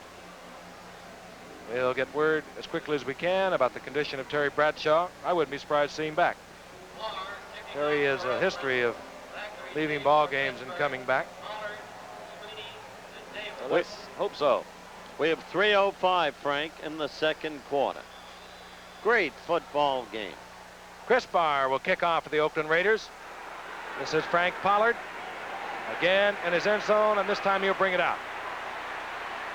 And Pollard banged at the 15-yard line. Down goes a flag. He was hit high and hit often. That flag came from a referee about 15 or 20 yards away. But, you know, I thought I might have seen a face guard thing just as he was getting ready to go down. Let's wait and see. Terry's going into the dressing room. Seems to be walking all right, but he is still holding that left arm. And the penalty will be walked off against the Oakland Raiders. Offside on the kickoff, face mask on the return. Offsides on the kickoff. Face mask on the return. So we have Pollard from Baylor while we got a moment. Pollard broke a jaw his senior year, didn't play very much, and when the year before when the Steeler scouts had gone to Baylor, Hawthorne had a very similar experience. He came in as a defensive player, moved to a wingman, then finally played running back for Baylor, broke his hip against Ohio State, third game of his senior year, so they were down looking at Hawthorne, and they noticed Pollard. The guy also didn't play that much. Cliff Stout comes into the ball game. Don already told you he went 56 games, never seeing any action. He came in this year against the Chicago Bears, played well. He was 5 of 8 with 70 yards, had a 9-yard touchdown pass to Franco Harris. 5th-round draft pick in 1977 out of Youngstown State. Hands off to Russell Davis, and Davis pounds out to the 26-yard line for a gain of 4. It'll be 2nd down and 6. Rod Martin made the stop defensively for Oakland. Now they can't make another mistake. Suddenly Pittsburgh has fallen into the habit of mistakes. The intercept by Hendricks on Bradshaw, Then the sack, the fumble. Quickly, Oakland had taken the lead. And that's the way they lost twice to Cincinnati, and nobody knows it better than Chuck Noll. Lifts down in a pressure position. The Raiders leading the Steelers 21-17. First pass of the night, fires a complete to Randy Grossman over the middle, and Stout is his first attempt, picks up a first down at the Steelers after the 35-yard line. You see the crowd react to what they thought was a little bit late interference there from Matt Millen. We're down to the 2-minute warning. Chuck Noll has not been happy with the Steelers this year. Obviously not pleased with tonight. We'll be back in a moment. Cliff Stout picks up a little intelligence from head coach Chuck Noll. Noll sends Stout back into the lineup, and one of the things that has concerned Noll has been the Steelers sometimes almost going into dreamland, if you will. They get complacent, they get a little blasé, and all of a sudden they cough the ball up. They've fumbled more than any other team in pro football this year, 22 times. They've lost 9 of them. Defensively, they came into tonight with only 9 sacks. However, tonight they have been able to pressure Plunkett, but the turnovers have really hurt them, and they now trail 21-17. 2 minutes remaining in the first half, and the Steelers with their full complement of 3 timeouts, the Raiders with 2. Here comes the blitz. Stout has to get rid of it, and that's what you do with a young, inexperienced quarterback. It was Rod Martin in there defensively, one of the charging Oakland Raiders. 1:55 on the clock. You look at an inexperienced quarterback. He's got a rookie running back and a second-year running back there with him, as you see Rob Martin on the side. Those things hurt because that's the young mistakes in blocking and picking up blocking assignments. That time, somebody's supposed to pick up that linebacker company, and they didn't make it. 2nd down and 10. Raiders stay in the 3-4, but they can bring them all from that defense. Stout back, firing into the hands of Hendricks once again. Pass intended for Smith, and Hendricks has another turnover, and the ball close to midfield, and Oakland will have 2 timeouts, 1:45 remaining in the first half to extend their lead. Oh, boy. Frank couldn't have told you at a better time about the constancy of Pittsburgh mistakes. He was talking primarily about fumbles, and yet this kind of thing has plagued them too. Because in every game, as we take an end zone look that Terry has played, he has had both a touchdown pass and an intercept. Now this is Stout with an intercept that should give Oakland, with any luck, field goal position to add another score before the end of the half. Things that those numbers didn't say about Hendricks, and Stout's never played against him, is that he's 6'7". And Stout could not get it over him. Oakland has the football, midfield. Plunkett on first down. Fires for Van Egan. He was well covered, does not hold on to the football. Jack Ham was there along with Donnie Shell. Well, that was an ill-advised play, Frank, because then Jim could have been picked off, and that would have been an easy reverse score. Plunkett's record, 32 of 67 thus far this season. That's the Raiders' Monday night record. They have been best. Absolutely the best we've had. Even in Houston, when Meredith said we're number 1. Right. 1:40 on the clock. 2nd down, 10. Plunkett again to the air. That's it. Fires complete. Goes out to his running back, Kenny King. Wisely steps out of bounds, stops the clock, but short of the first down. Down around the 43-yard line of the Pittsburgh Steelers. Mel Blunt defensively for the Steelers. Now they mark it at the 45. Possibly moving into the field goal area, and we've mentioned earlier the Barr brothers are the kickers for the respective teams tonight. If there is a word on the 2 Barr brothers, Chris seems to have the stronger of the 2 legs. Oh, he can boot it. I agree with you. Yeah, I think he will have the range. He reached one from 55 with Cincinnati a year ago, and Oakland let him try one from 61 this year. 3rd down, 7. Plunkett steps into the pocket. Look out. Firing deep is Look out. for Bradshaw, touchdown, and Jim Plunkett again in trouble. Steps back into the pocket, and Morris Bradshaw comes up with 6. We told you at the beginning of the telecast that Plunkett is back. We told you when he was 1 for 7, the figures were deceptive. Yes, Jim Plunkett is back. That here to me is the key. Watch Plunkett right here under pressure. Good strong move. Oops, to the inside. That last little second gave him time. And Bradshaw's going right down the middle. Actually, the ball was thrown over the other shoulder, but Marsh Bradshaw made a pretty good adjustment. One of the toughest things a receiver can do. Sure is, but touchdown, touchdown. Oakland. It looked like it was going to be a Steeler runaway in the first quarter. And Oakland, utilizing the turnover, has taken a commanding lead. They lead 28-17. 1:22 remaining in the first half. And this crowd, capacity crowd, is stunned. They really are. First, their quarterback has gone to the dressing room, Bradshaw. Their #1 defensive player, Jack Lambert, is out of the lineup. Banaszak is out of the lineup. That's only coupled with all the other injuries they came into this game with. Yeah, we mentioned the stalwart Swan and Franco Harris. Bruised shoulder on Terry Bradshaw. There's Franco Harris. And if this continues, which now obviously will obtain at halftime, you will probably see Franco in the next half out of necessity. Franco Harris, he is the leading rusher ever on Monday Night Football. He's given us 6 100-yard games out of 13. And of course, he's hobbled by a knee, which he injured last week against Cincinnati. Not too severely injured. They said he could play if he had to. Chris Barr bangs it for the Raiders. Frank Pollard from the 2-yard line. And Pollard out over the 20-yard line, collected there by Otis McKinney, a real terror on the special teams for the Oakland Raiders. 1:17 remaining. Steelers have 3 timeouts, and they are in trouble. One of the changes you'll see in the offense is that from now, those plays will be called from the sideline. Bradshaw calls his own plays. They've got an experienced quarterback, so the coaches say, hey, we'll do that. Try to take a little bit of the pressure off of you. Sometimes it works, sometimes it doesn't. I just suspect that maybe Chuck Noll sent word in, or talked to Cliff Stout and said, let's cool it off for a minute. Let's run this football, get ourselves in the locker room, pull our act together. But that, again, not the case. Stout right up on top. Well, he got him wide Fires, open. Bell has the ball out to the 47-yard line. Burgess Owens made the stop.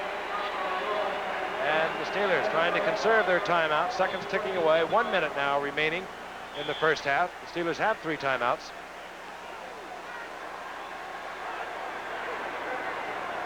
Stout hands off to Russell Davis. Just to make sure that the Oakland Raider defense is thinking that he will run the football.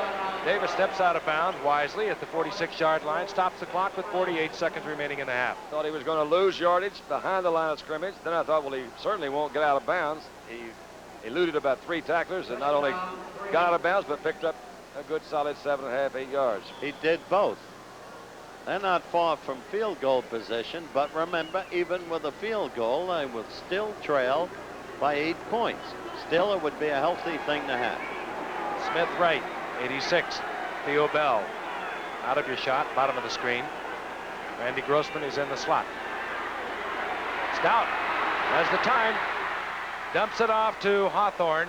Hawthorne gets the first down, but the Steelers will have to utilize a timeout, killing the clock with 38 seconds remaining in the half. Rod Martin defensively up there to make the stop on Hawthorne. So the Steelers will have 2 timeouts as young Cliff Stout, not so young in age, but certainly young in experience.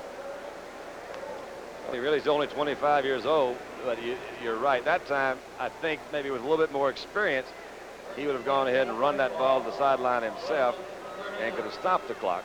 Throwing it into the inside, they kept him from going out of bounds, so they used one of their timeouts. Tom Flores. Tom Flores, yep. The turnovers, Ted Hendricks with a couple of interceptions. The fumble recovery by Jones, the lateral to Rod Martin. And the Raiders are playing their kind of football. Frank, you mentioned the height that Hendricks has, and I think that's really the stalk. Well, you know, 6'7". Quarterbacks are not really used to working, and you know, you're going to drop it over the linebacker's head, maybe 6'2", but 6'7", and he's got those long arms. Would you believe he came out of Miami into the pros? Certainly. They said he's too frail. Too frail or what? Frail, not fragile, frail. And boy, could he hit. How frail he is. This is his 165th consecutive game that he's played in. Oh, he's a great player. And how about that statistic right there? That's another one, talking about his height. an NFL record. And the night's not over. That's right. He may be playing just 50. No, I don't think so. He's got other plans. First and 10, the Steelers. 2 timeouts remaining. 38 seconds on the clock. They're down 28-17. The ball inside the 40-yard line of the Oakland Raiders. Stout. Look out. Looking into a crowd for Theo Bell, and Bonnie Jackson almost came up with it for the Oakland Raiders. Bad play. Well, that's looking at the intended receiver for the entire time of the route, and he had his eye on him all the way, and that does draw a crowd. You see about 4 or 5 of those Oakland Raiders walking back, and Theo Bell was the only one there. Oakland, of course, in their prevent defense. With their extra defensive back in. What would you say, 20 yards they need for a really good attempt at a... No. Okay, 15. That's it, at most. They could even do it with 10. Second down, 10. 32 seconds remaining in the half. Stout dumps it off to Blyer. There it is. Blyer pulls inside the 25 to the 22. Tackled by Ted Hendricks, and immediately time is called by the Steelers. 24 seconds remaining on the clock. They have 1 timeout remaining. Stout moves over to chat once again with Chuck Knoll. Now they got it, Giff. They must not give the ball up from their point of view. There can't be a mistake now because clearly they've got field goal range. I think it's more than just a coincidence that a guy named Rocky Blyer happens to show up in a situation like that. You think, well, what's happening? And all of a sudden, here comes number 20, comes trotting out of the backfield or running off tackle or doing something. He seems to wind up at the right place a lot of times. We did his first Monday night game ever, Don. I don't know if you remember, but it's a scene in his movie, Fighting Back, when he comes out for the first time. Nobody ever thought he'd even be on the Steelers. It was a very touching moment in his life. There's a real powwow on the sidelines right there. They're saying, all right, fella, now here's what we're going to do. Can you imagine all the things that are going through his head right now? Backup quarterbacks. He's cool, though, Donnie. He's got a great sense of humor. He really does. Is. And he can really throw the ball, too. I was at it. I tell you, they've got another good one, too. They drafted Mark Malone. I can't believe they got him drafting last. Well, he's the first quarterback the Steelers have taken in the first round. He's a great athlete. This is exactly why Frank Terry and Bradshaw I in 1970. may buy a team. We're not happy with the way these clubs are being run. Isn't that right, Frank? Yes. Better check into your bank account. What about yours? Well, Mark Malone can throw. I was going to combine them. The two of us, we can buy one player. All right, the ball is at the 22-yard line. 24 seconds remaining in the first half. Raiders leading the Steelers 28-17. The Steelers have 1 timeout. Inside handoff. Hawthorne gets inside the 15 to the 13. Stout wants to use the final timeout with 17 seconds remaining. Not quite sure that he should not have tried to get a play off. But he does not, and he moves over to the sidelines. I remind you about college football coming your way this Saturday right here on ABC. And we have a regional doubleheader beginning live at 12 Eastern. And it'll be matching Illinois at Michigan. Plus we'll have Dartmouth at Cornell, Missouri at Kansas State, Maryland at Duke, Jackson State at Grambling, Florida State at Memphis State. So check your local listings for the game and the time in your area. And stay tuned for Navy versus Washington. Plus, of course, other regional action. So the 2 key games, Illinois at Michigan and Navy against Washington. And for those of you in the Michigan area planning to attend the Illinois-Michigan game, the start time has been moved from 1 o'clock to 12:30. Cliff Stout chewing the fat with the boys over in the bench. All right, they have no more timeouts. He ripped up a lot of Ron Jaworski's records when he did. was at Youngstown State. We know what Jaworski is doing. They have taken over top billing in the Eastern Division of the NFC. That's true, but I think this kid is terrific, Don. I think he's going to be a great quarterback. I haven't seen him play, really very much at all. Well, no one else has either, but I did, because I watched him work out a little bit, and he does have a good, strong arm. I always wanted to be that 6'4", weigh about 220, have a good, strong arm. Wouldn't that be big, thick calves? Yeah, big, thick calves. That blonde, curly hair. Keep in mind, Steelers have no timeouts. 17 seconds on the clock. Second down and about a yard to go. Ball resting at the 12-yard line. Down. Fires, and it's down to the 1-yard line, and Smith tries to put it in the end zone. What an effort. And now they're saying we'll hear some ranting and raving about this one. There will be. Now, how do you like that, Cliff Stout? I like Oh, Smith. did he come through? What a game this is. I'll tell you, that sets up the second half. Oh, Cliff Stout, very cool. He had no timeouts. I'm surprised, really, that Chuck Noll would let him do that. But he found Jim Smith, who's just been spectacular in relief of Stallworth. Stallworth, of course, hurt in the second game of this season. And Smith gets it in the end zone. Touchdown, and out comes Matt Barr. 10 seconds remaining in the half. What an effort by Smith to get that ball on the goal line. that was unbelievable. He went to about 6'8" to get it in there. Barr brings it close. The Steelers now down by 4 as they battle back without their top defensive player, Jack Lambert, without their top quarterback, Terry Bradshaw. Without Stallworth, without Lynn Swan. And on. It's unbelievable. Let's just take another look, because I think Frank had a couple of good points. I'm a little surprised they try to play it this close to the line. But I think they'll be talking about this for a long time. Is this a touchdown? You see, he's hit really pretty good. And now the stretch comes. Now the stretch. And he says it's over there. I love it. You got to give it to him. That was McKinney. They won't take that one away. No. Second touchdown of the night, 8th for the season. You never had the shot when you played for Schembechler. He didn't throw. What a football game. That guy's got to really be happy. Think what that does for his little state of confidence right now, coming in to try to replace Terry Bradshaw. And come out of that thing I with a touchdown. love that Stout. I think he's going to be a great one. I really do, Don. It's all happening tonight. Matt Barr put it up on the tee, and it promptly fell off. Yeah, I think he liked it. He said, yeah, oh, that's so much fun. Matt Barr to kick off. 10 seconds remaining in the half. Ira Matthews, Arthur Whittington, and it'll be Whittington from the 12-yard line. And Whittington knuckles under at the 25-yard line. 5 seconds remaining. Randy Grossman down there defensively for the Steelers. Boy, I'll tell you, there's going to be some action in the second half. You can just sense it. I wonder, what is it, 52 points in the first half. We ever had anything like this on Monday night? This could be the highest scoring Monday night game in history. We'll follow it closely. First year, second game. Kansas City 44, Baltimore 24. Then we had an Oakland-Denver game. Then we had a Kansas City game, another Kansas. There's no notes, folks. No notes. Van Egan, left side. As Oakland content to run out the clock, which they do. And a wild and woolly first half ends with the Raiders on top, 28-24. Stick around for this one. It's going to be interesting. Both teams leaving for the locker room. Also stick around for halftime activities. Some of the top plays from the NFL coming your way very shortly. Right now, this message and a word from our local stations.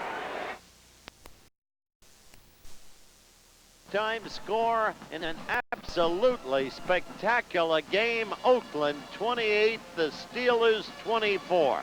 Now we go to our new set of halftime features. The most unusual, the most dramatic, the greatest key plays in yesterday's action, as picked by our producer and our director. Tonight's halftime features are being brought to you by Merrill Lynch, whose ability to guide you through the intricacies of investing makes them a very special breed apart. The outstanding quarterback and receiver on the day, both with the Chargers, Dan Fouts, quarterback, Charlie Joyner, wide receiver. The hapless Giants at San Diego. And this was the way the action went. Look at those stats on Fouts. 444 yards on the day and a touchdown pass to Charlie Joyner. 10 receptions, 171 yards on the day.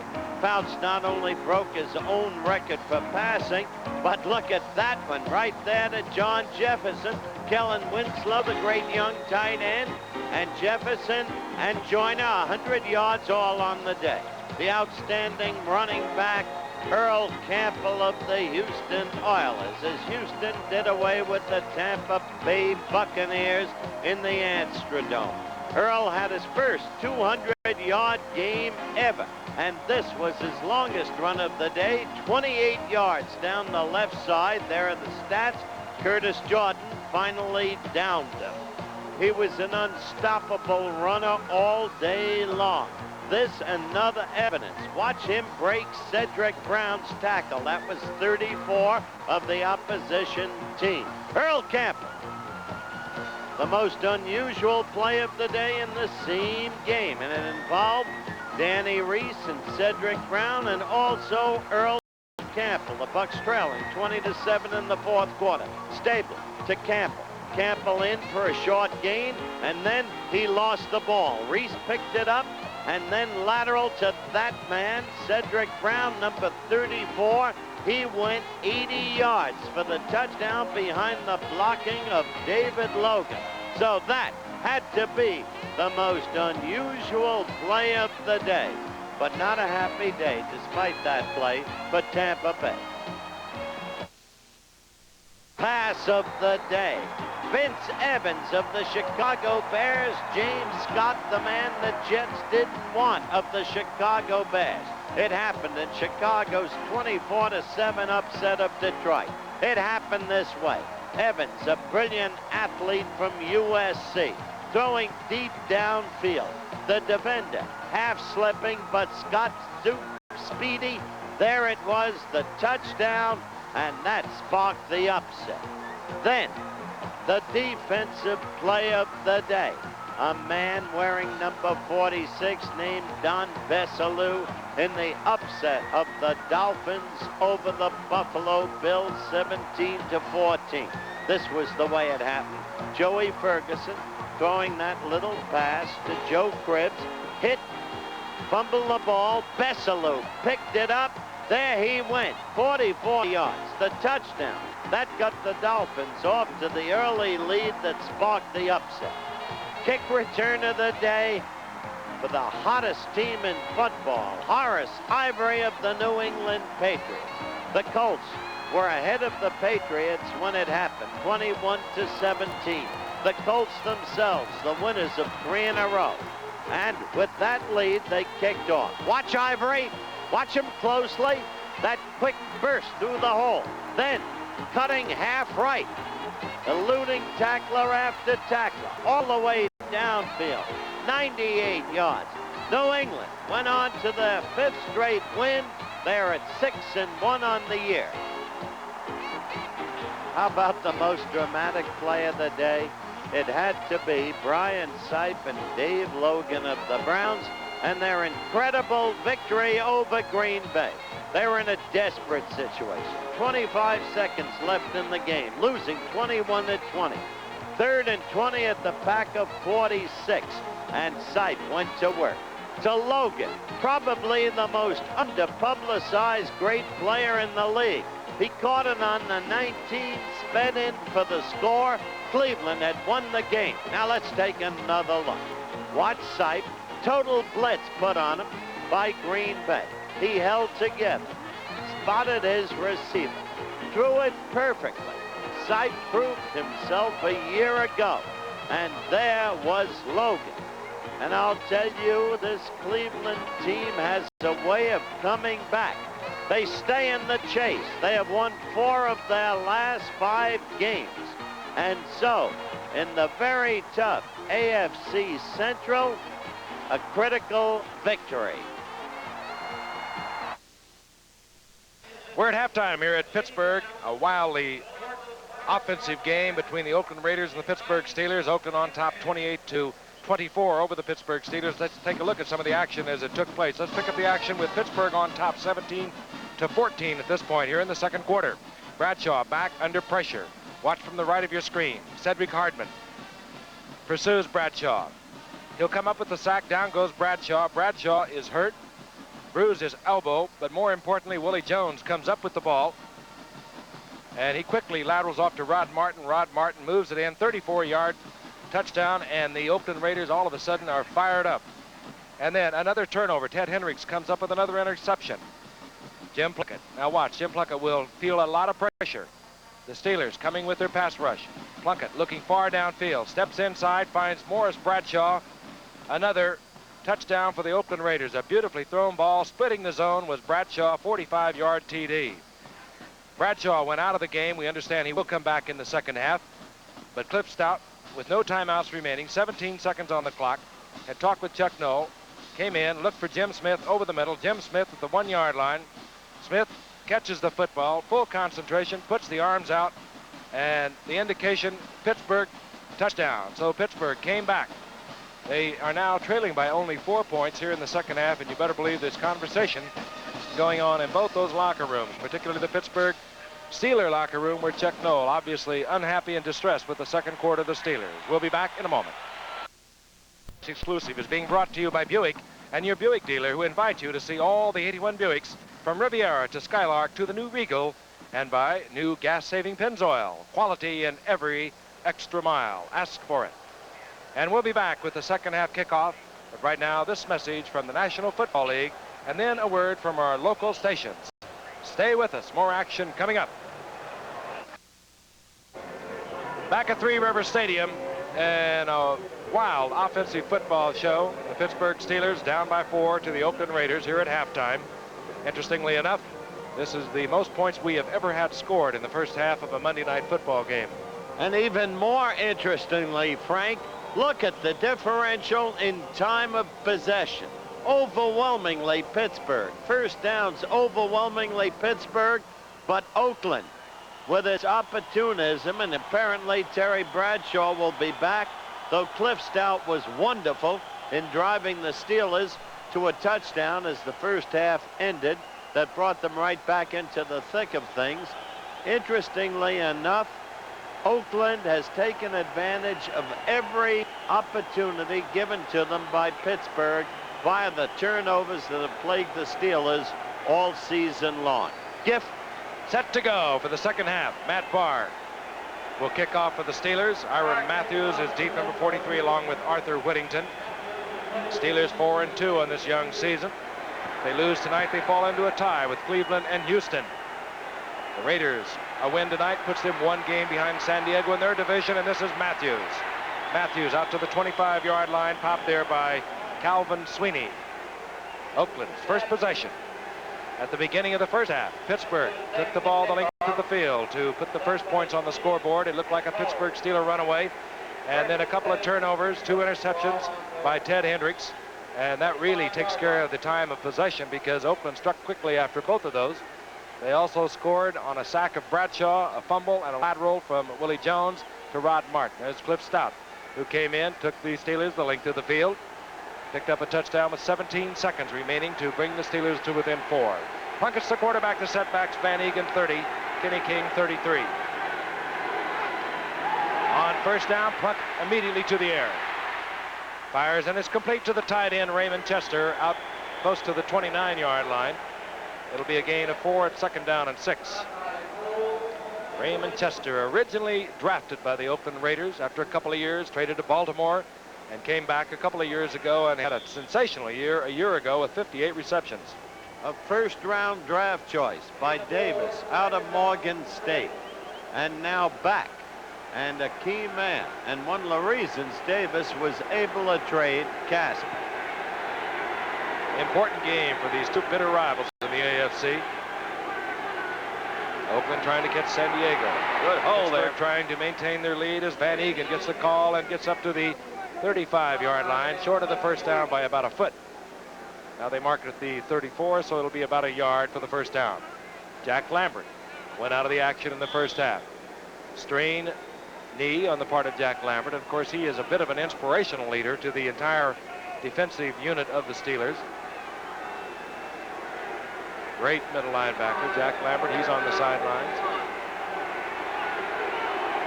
Banaszak also had to leave the action in the first half. He's back in there now, however. Short yardage. Kenny King gets the call, and King breaks a tackle and pops for the first down and still goes. Hey, that guy's a runner. King out to the 44-yard line. First down, Oakland. Frank, this kid is terrific. You see a guy like this come from one team he played behind, as we mentioned earlier, Earl Campbell, but you wonder how many other really outstanding players are on clubs that, they just don't get a chance to play. But you get him moved in with another club, and he's turned out to be a real standout for him. Well, they got Kenny King for Jack Tatum and two seventh-round draft picks. They originally wanted to draft him, but Houston took him in the 3rd round, Kenny King, a year ago, so Oakland couldn't get to him. Cliff Branch bobbles the ball incomplete. It'll be 2nd down and 10. Yeah. Don, as a former great quarterback in this league, Thank you. you've got to be impressed with what Plunkett is doing. Well, yeah, he has only thrown about, I think that was his 11th pass tonight, and he maybe completed 5. The thing that I'm impressed with is he's held his composure pretty well. And I think one of the things that happened earlier in his career, he kind of got his confidence, he was shaken up a little bit. So I'm glad to see him get that back, establish himself as a frontline quarterback. 2nd down and 10. Plunkett looks it over. Ball at the 44-yard line of the Oakland Raiders. Steelers put 4 men in the rush. Plunkett hangs it for Branch. He's there. Oh!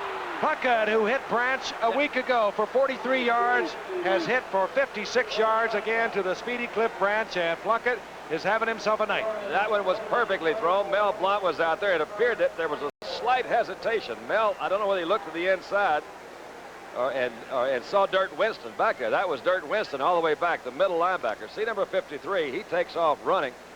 I don't know whether Mel thought he had some help coming from the inside or not, but it's a beautifully thrown ball. Cliff Branch is right there. Said it all. He's got his poise back. He's got his confidence back. Too early a touchdown passes, as you take still another look, were thrown when the man was in trouble. Yes, he's back. And that was all pro Mel Blount on the coverage. Did it look to you, Frank, that he was looking for help from the inside or something, and he just wasn't in a very good position for it? That's awfully... Drills it through the uprights, and Oakland extends their lead as quickly. We have more points on the scoreboard. 12:36 remaining in the 3rd quarter. The Raiders 35, the Steelers 24. Silence again overwhelms this jam-packed stadium, Three Rivers Stadium. The Pittsburgh Steelers have not lost 2 consecutive games in this stadium going back to 1970. Chris Barr hits it. Frank Pollard will take the short kick at the 7. And a big opening for Pollard. And he turns back into a crowd, gets out over the 30 to the 31, hit there by Todd Christensen, who's been excellent on the special teams for Oakland. There's Cliff Branch, and Frank just called it right on the button. He turned back into a crowd, Pollard did. Had he run right, he could have picked up another 5-10 yards easily. But it's easy from up here. Bradshaw back into the huddle for the Steelers. If you were with us in the 3rd quarter, you saw him go out. Holding his left arm, appears to be all right. 1st and 10, and Bradshaw hands off to Hawthorne. Hawthorne tries the right side, pecks his way back to the inside, and moves out to the 39-yard line. Gain of 7. It'll be 2nd down and 3. Matt Millen, the rookie Penn State linebacker, in on the stop. Big 1st down play makes the next call easy. We all know that. But what's important is that Pittsburgh stick to its game plan, not panic because they're down 11. And judged by that play, Mr. Bradshaw will not. I absolutely agree with what you just said. I think that really is the real key. Stay exactly what you're going to do because they moved the ball so well early in the game. Inside handoff. He goes to Russell Davis, and Davis close to the 1st down, out near the 42-yard line. He had to reach the 42 for the 1st down. Russell Davis, of course, in the lineup tonight because Franco Harris had a slight injury to his knee last week against Cincinnati. They say he could play if he had to. We doubt if we will see him. We did not see him in the 1st half. 1st down indicated for the Steelers, also not playing tonight. Lynn Swan, Dave Stallworth, and a host of other Steelers. And it's beginning to sprinkle a little here. A very cool night in Pittsburgh. Temperature at game time a little above 40 degrees. It was expected to go around in the low 30s. 1st and 10, the Steelers, their own 42-yard line. Look out. Bradshaw wisely drops to the turf. Rod Martin on the blitz against Bradshaw. He was in there. Also, the safety coming in was Mike Davis, number 36. All right, look to the outside. Now, you've got Hawthorne, number 27. He's supposed to check the outside linebacker before he goes on that route. Nobody looked to the outside. His little saw that guy with a little jump up and fake like he's going to block, but he never looked to the outside. Quarterbacks you have long talks with those blocking backs. And look, guys, there ain't no way you're going to get a pass thrown to you with me laying down. Loss of 8. It'll be second down and 18. Third sack of the night for the Oakland Raiders against the Steelers. They're picking their times when to blitz. They're picking them very well. On second down and long, Bradshaw over the middle to Hawthorne. Hawthorne trying to get to the outside, and he runs into Mike Davis, who makes the stop up at the 47-yard line, where it'll be third down and 8. Well, I'll tell you, Russell Davis made a great block in there, but it still wasn't enough to spring Hawthorne loose to the point where he might have gotten enough yardage for the first down. Now they marked the ball at the 42, so that will make it third down and 9. We talk about all the injuries for the Steelers. The Oakland Raiders defensively, they have lost their key free safety man, Charles Phillips. He's out with knee surgery. They've lost Monty Johnson, the fine linebacker, Bob Nelson, so they're playing with a lot of regulars on the sideline. Bradshaw on third and long. Fires is complete. Calvin Sweeney has the first down at the 40-yard line. Lester Hayes made the stop. It obviously wasn't his right arm that he hurt. No, it obviously wasn't. Just really a drilled pass. This thing is really going. Smith goes straight down, not any finesse at all. That's just knowing, having a confidence. Man, that's Calvin Sweeney, I'm sorry. And a fourth-round draft choice, and a guy who apparently wouldn't make the team, but did, and wisely used there by Bradshaw when everybody was looking for another receiver. Actually, they had cut him. Cut him and brought him back. That's right. On first and 10. Rocky Blyer. Big opening, and Blyer to the 38-yard line, and a flag is down. And Blyer has picked up 7 yards, but there is a flag down. Randy McClanahan in on the stop. And marked off against the Steelers, the holding indication. Referee Pat Haggerty tonight with his crew. If that's Webster again, that would be 4. And I think he's going to have some serious talk. I would think. They continue to make the key mistake, which is not the championship Holding, team. number 52, It was. Webster is going for a league record. That's 4 on Webster tonight. Now, right there is probably the story of this game. Give Oakland all the credit in the world. Plunkett all the credit in the world. Give them all the opportunism in the world, but Pittsburgh mistakes dominate. I'll tell you, the guy that Webster's working against is not Pear. Reggie Kinlaw has been in there through most of the night, and he is giving Mike Webster fits. Anytime a man gets called that many times for holding, he's having his problems. On first and 20. Screen, Randy Grossman. Good move. And Grossman gets back to the original line of scrimmage, the 40-yard line, up into there by Mike Davis. Well, that was a very important down. They got back exactly the kind of yardage they needed on that down, Dandy, as you well know. Yeah, you see that kind of thing happen quite a bit. You say, okay, I lost 10. Let me have 10 back, and I'll spot you 1 down. I've still just got 10 to go. You can do a lot more things looking for 10 than you can for 20. Well, that's bright, isn't it? I figured that out all by myself. There's Flores. Came in last year replacing the legendary John Madden. Yes, sir. Had a 9-7 season. Used to quarterback these Oakland Raiders. Second and 10. Blyer, single setback. Bradshaw looking for Smith and is batted away. Almost intercepted. Almost picked off by Lester Hayes. I believe it was Matt Millen who got a hand on it. Or big John Matusak, who is also, like the stork over there, Ted Hendricks. Matusak is even bigger. He's 6'8". Matusak is simply, when he plays the way he can play, not human. Not human. Bigger, stronger than Gifford in his prime. Certainly bigger, certainly stronger, certainly in his prime. There he is, out of Tampa. First player picked in the 73 draft. Bradshaw looking over a 3rd and 10. 3 wide receivers. Calvin Sweeney back in the lineup for the Steelers. Bradshaw wants Smith. He has him, first down. So tough to stop that pattern when these outside receivers have the speed they do. You saw Smith really just stop, turn around. That takes a lot of good timing with that quarterback, and that's what he did. Nothing fancy, but see this little burst to the outside, I'm going to go deep. No, I'm going to stop, turn around right here. That's awfully tough on a defensive cornerback to cover. Particularly when, under the new rules that came into effect in '77, once that receiver gets 5 yards downfield, you can't touch him. That rule did what I guess they wanted to do. It sure has opened up the passing game and put a lot more points on the board. Give me some numbers on that in a little bit. Just been incredible. Crowd of 54,000 watching. 1st and 10. Ball inside the 26-yard line of the Oakland Raiders.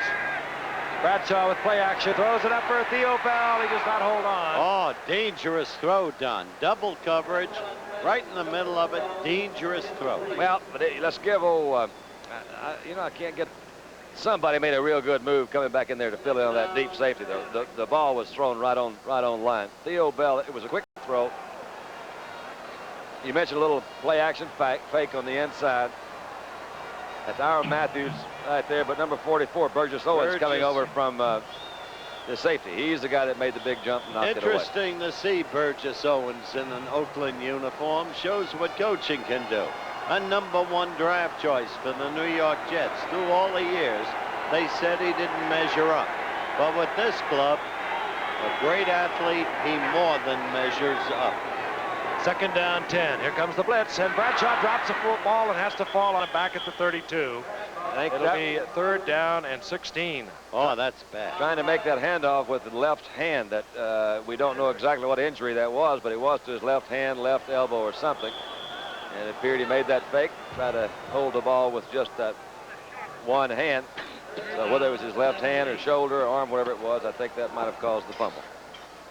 Ball back at the 32-yard line. Raiders came right out here in the 3rd quarter. Plunkett to Branch. 56-yard touchdown. They now lead by 11 points. 3rd and 16. Terry changing things off at the line of scrimmage. And a flag has gone down. The Pittsburgh Steelers have used too much timeout, and I'll tell you, Chuck Noll must be about ready to give up on the whole show. It's unbelievable.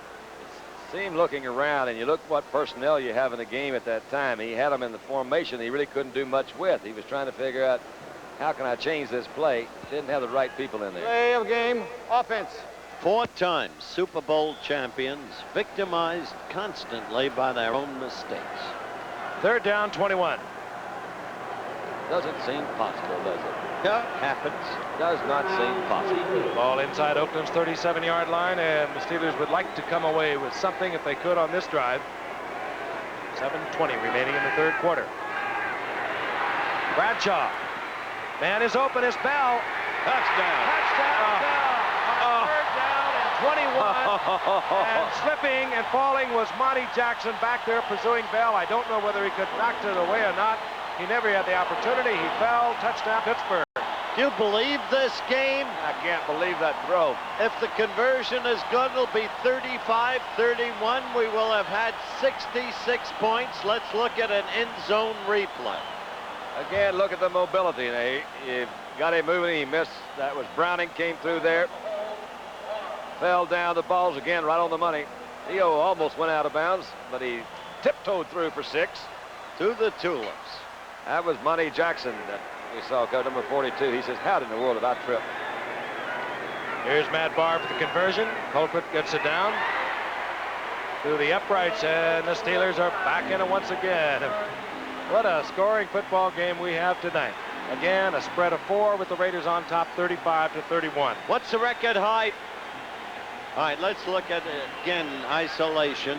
He actually stepped on Theo Bell's left foot. That's what caused Monty Jackson to fall. Theo Bell with a nifty catch and the touchdown. We'll be back in a moment.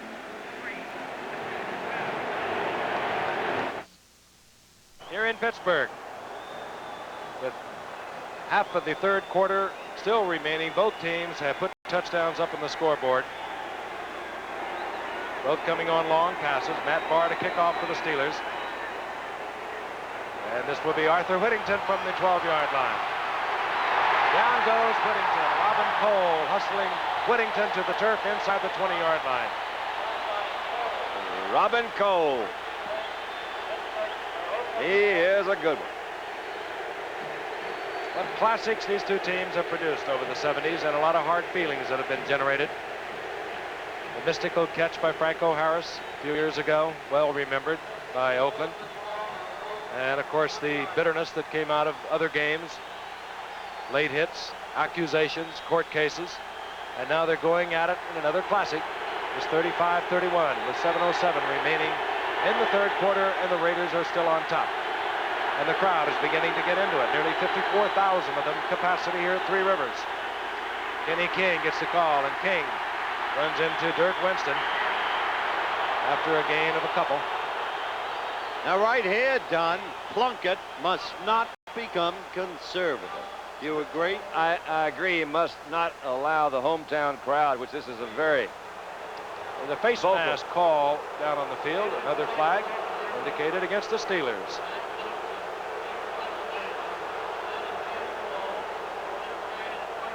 Here's the call, referee Pat Haggerty. Big break right there. Face mask, number 59. Defense. Jack Ham. He won't get that call very often. One of the best in the business. Automatic first out at the 28-yard line. They got the hammer last week against Cincinnati on another mistake you won't see him make very often, not covering a back coming out of the backfield. They got him for a touchdown. Crowd now rising to its feet, chanting defense. Kenny King, right side, finds an opening, and King makes a little something out of nothing, moving up close to the 35-yard line before Dennis Winston is able to pull him down. It'll be 2nd down and 4. Big first down play, just what you want to accomplish. You're right. Pete Johnson beat Jack Ham, and Jack will never forgive himself last week. Well, he's made so many outstanding plays. I think it's almost the big surprise that, you know, you usually can always count on him being there, and he was not there a couple of times last week. Bob Chandler splits right for Jim Plunkett on the 2nd down 4. Inside handoff, Van Egan powers forward. It looks like he might have the first down out close to the 39-yard line. I'll remind you, tonight after your local news, ABC News Nightline examines growing concern in Atlanta and Buffalo over a rash of murders that have plagued the black communities of both cities. That's later tonight after local news on ABC's Nightline. At the 39-yard line, the Oakland Raiders up to the line of scrimmage. Cliff Branch to the left. Chandler to the right. Wide receivers for the Raiders. Plunkett looking for Chandler. He's covered. He turns off and gets to Branch complete. Good move by Plunkett. That is cool. I love the way he's handling himself. Call it a lot of things, but mainly it's concentration. Don't lose your concentration. You know what you can do. He was trying to go to Chandler to the outside. It was well covered. Then you know where your next guy is. Just turn and hit him. He went back to Branch. That's a good move. Had the protection, looked right, turned left, threw left. Beautiful. That's exactly what I saw. 2nd down, call it a long 2. They mark it at the 47-yard line. The way Meredith did it, the way no one else could. That's right. Jim Plunkett making his first start in 3 years last week against San Diego after Dan Pastorini had suffered the broken leg the previous week. Hands off to Van Egan, and Van Egan pulls up close to midfield, and it looks like another Oakland first down. Now they're beginning to control the ball, which that is a little different. They were way behind in possession of time in the first half, and now they're beginning to grind it out, working on the clock. 4:40, and the clock is moving here in the third quarter. That's the thing about this Oakland team. You just can't give them a shot. They're opportunists. Ball resting right at midfield. The crowd continues to chant defense. Play action by Plunkett. Running backs to the right. Tries to get a man, single coverage, and fires complete. I love the 40-yard line, Raymond Chester. I love the way he's calling these plays, Don. He took the time again to let Chester clear. He was hit right between the two. There was pretty good coverage back there, but Chester had time, and Plunkett both had time to move in between those little zones, and got him a good first down. Document that story once again. He came up Heisman Award winner, #1 draft pick in the entire NFL, 4 great seasons. New England traded for 3 number 1s to San Francisco. Couldn't make it there. Cut loose in 77. Oakland picked him up in 78. He did not play at all in 78 with Jim Plunkett. Played a little bit in 79 as he hands off to Van Egan. Van Egan struggles, bobbles the ball. This is Robin Cole. Oh, And the Steelers get their own turnover. that's the break they needed. Robin Cole, tough against the run, and 3 Steelers are slow getting up at the line of scrimmage. Let's just say I don't know what happens, so let's just watch it. That was Robin Cole missing the tackle. Van Egan gives the ball up, and Cole, who had missed the tackle, came up with it. That was Plunkett that kind of slowed him down a little bit. Cliff Branch makes the tackle.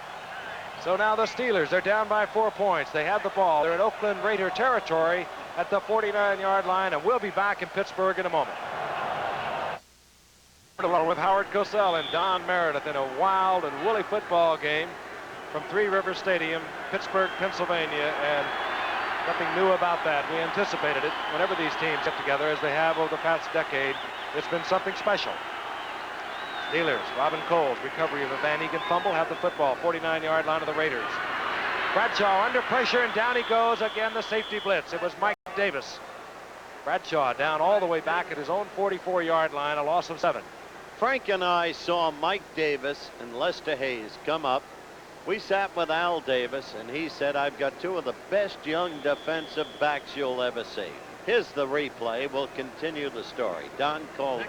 Well, I don't think I can wait to hear the story. Go on with it. We seem kind of slip. Well, What happened? Right there, you'll see Mike Davis come in and execute the sack.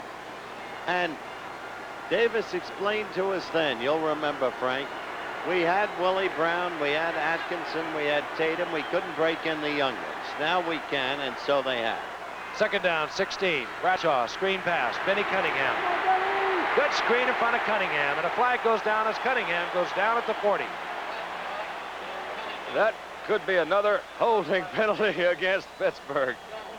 It's unbelievable. Well, this is going to be No. personal foul is going to go against Oakland. Well, that Cedric Hardman was the guy they were having some words with back there. But I didn't. Now the crowd loves it, eats it up. Bradshaw hurt again. Personal foul, 86. Look at holding First the down. left hand, Giff. That's the arm that he was holding when he left the game in the second quarter. And the personal foul was Cedric Hardman. Defensively for the Oakland Raiders, the first down is at the 25-yard line of the Oakland Raiders, and out trots Cliff Stout. So the junior Youngstown Rifle faces the task again. He was up to it as the first half ended. Let's watch. Stout off the bench, puts Theo Bell to the left. Jim Smith out to the right. Cool, calm youngster. Hands off to Rocky Blyer. And this play has been opening all night over the left side over Ray Penny and John Kolb for the Steelers. Blyer gets 4. It'll be second down 6. Don, you were right. Penny is fragile. Blyer comes out, and in comes Greg Hawthorne. Ball marked close to the 20-yard line. Cliff Stout, of course, as Don mentioned earlier, qualified for the NFL pension and had never been in a moments of play. And again, Bradshaw's shoulder was being treated on the sidelines. Stout remains in the game. Second down 6. Hawthorne pounds for a first down inside the 15-yard line. Ted Hendricks on the stop. Good tough running that time. Pulled out in front, just went for it. Had a good lead block by Rocky Blyer out in front. Here comes Bradshaw back into the lineup. Bradshaw is unbelievable. His courage, his strength. But now I understand why Bell beat SMU. Cliff Stout must come out and say, hey, man, I'm doing all right out there. Yeah. Give me a break. Ball inside the 15-yard line. Minute 30 remaining in the third quarter. Raiders on top, 35-31. Bradshaw puts his 2 wide men to the left side. Reverse inside to Smith. No. I believe it was Smith, and I believe that play was designed to go outside, not inside. I think it's one they just made up out there. I think whatever was designed to be proved to be a catastrophe. I'll tell you, Matuzak fell on top of Jim Smith, and Matuzak is right up there where you can't weigh him except the ice house. He goes about 285. Boy, that's a lot of men. Came up with Houston, remember, #1 draft pick? That's right. Signed with the WFL, and they court sent him back to Houston. They shoved him to Kansas City, went to Washington. They cut him, and the Raiders got him as a free agent. Look at that figure on first downs, and the Steelers are behind. Loss of 1, second and 11.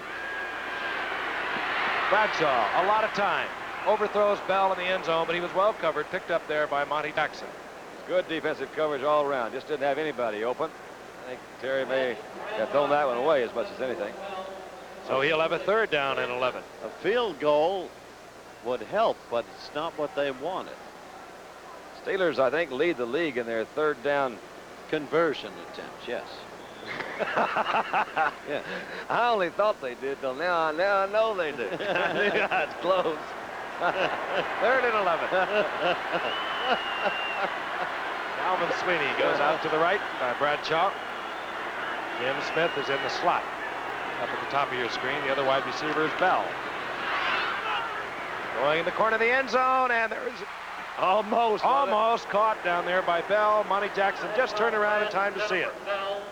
Bell looked like he's trying to do one of those things. I'm not going to let you know that ball's coming this direction. I'm not going to make any moves right to last.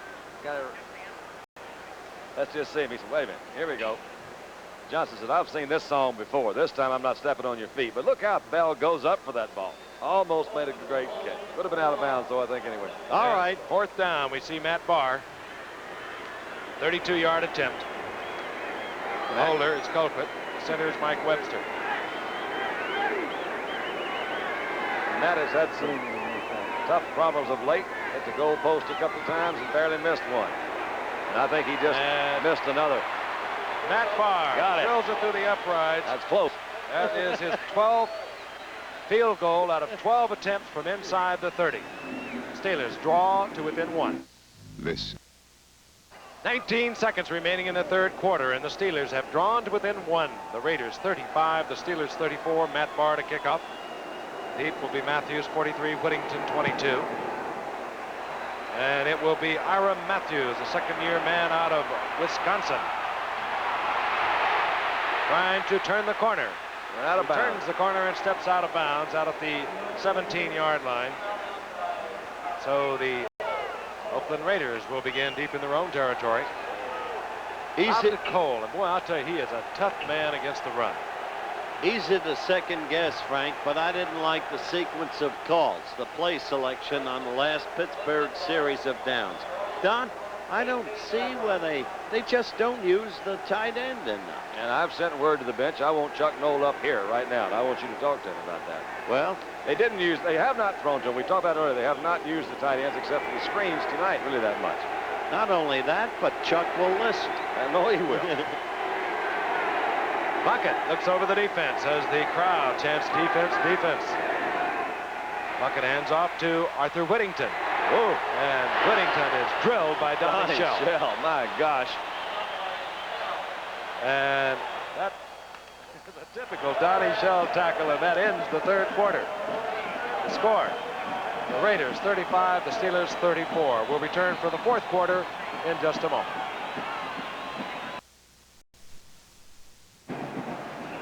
Three River Stadium, we begin the 4th quarter.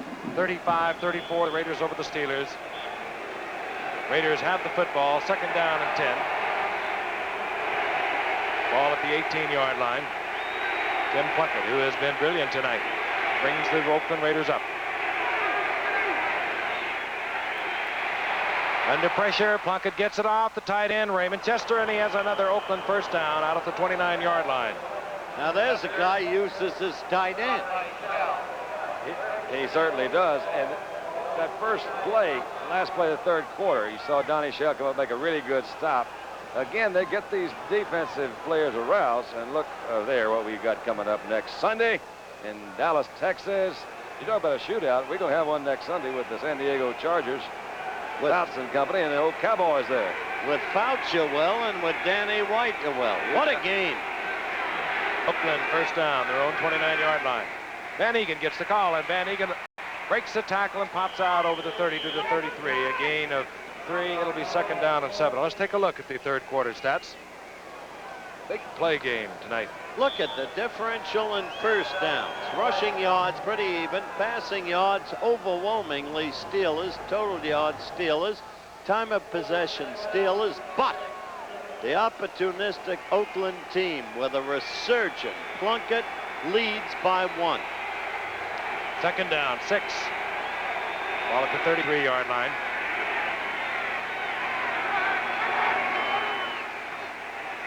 Inside handoff. Van Egan finds an opening out over the 35-yard line, close to the 36. It'll be 3rd and 3. And we're going to take this moment, even in the excitement of the game, to offer our sympathies to the family of one of our favorite people and one of the great cameramen in our business. Been with us since the start of Monday Night Football. Drew DeRosa is here in Pittsburgh. This morning he received a call that his father Phil had passed away. And Drew, we want you to know that we are thinking about you.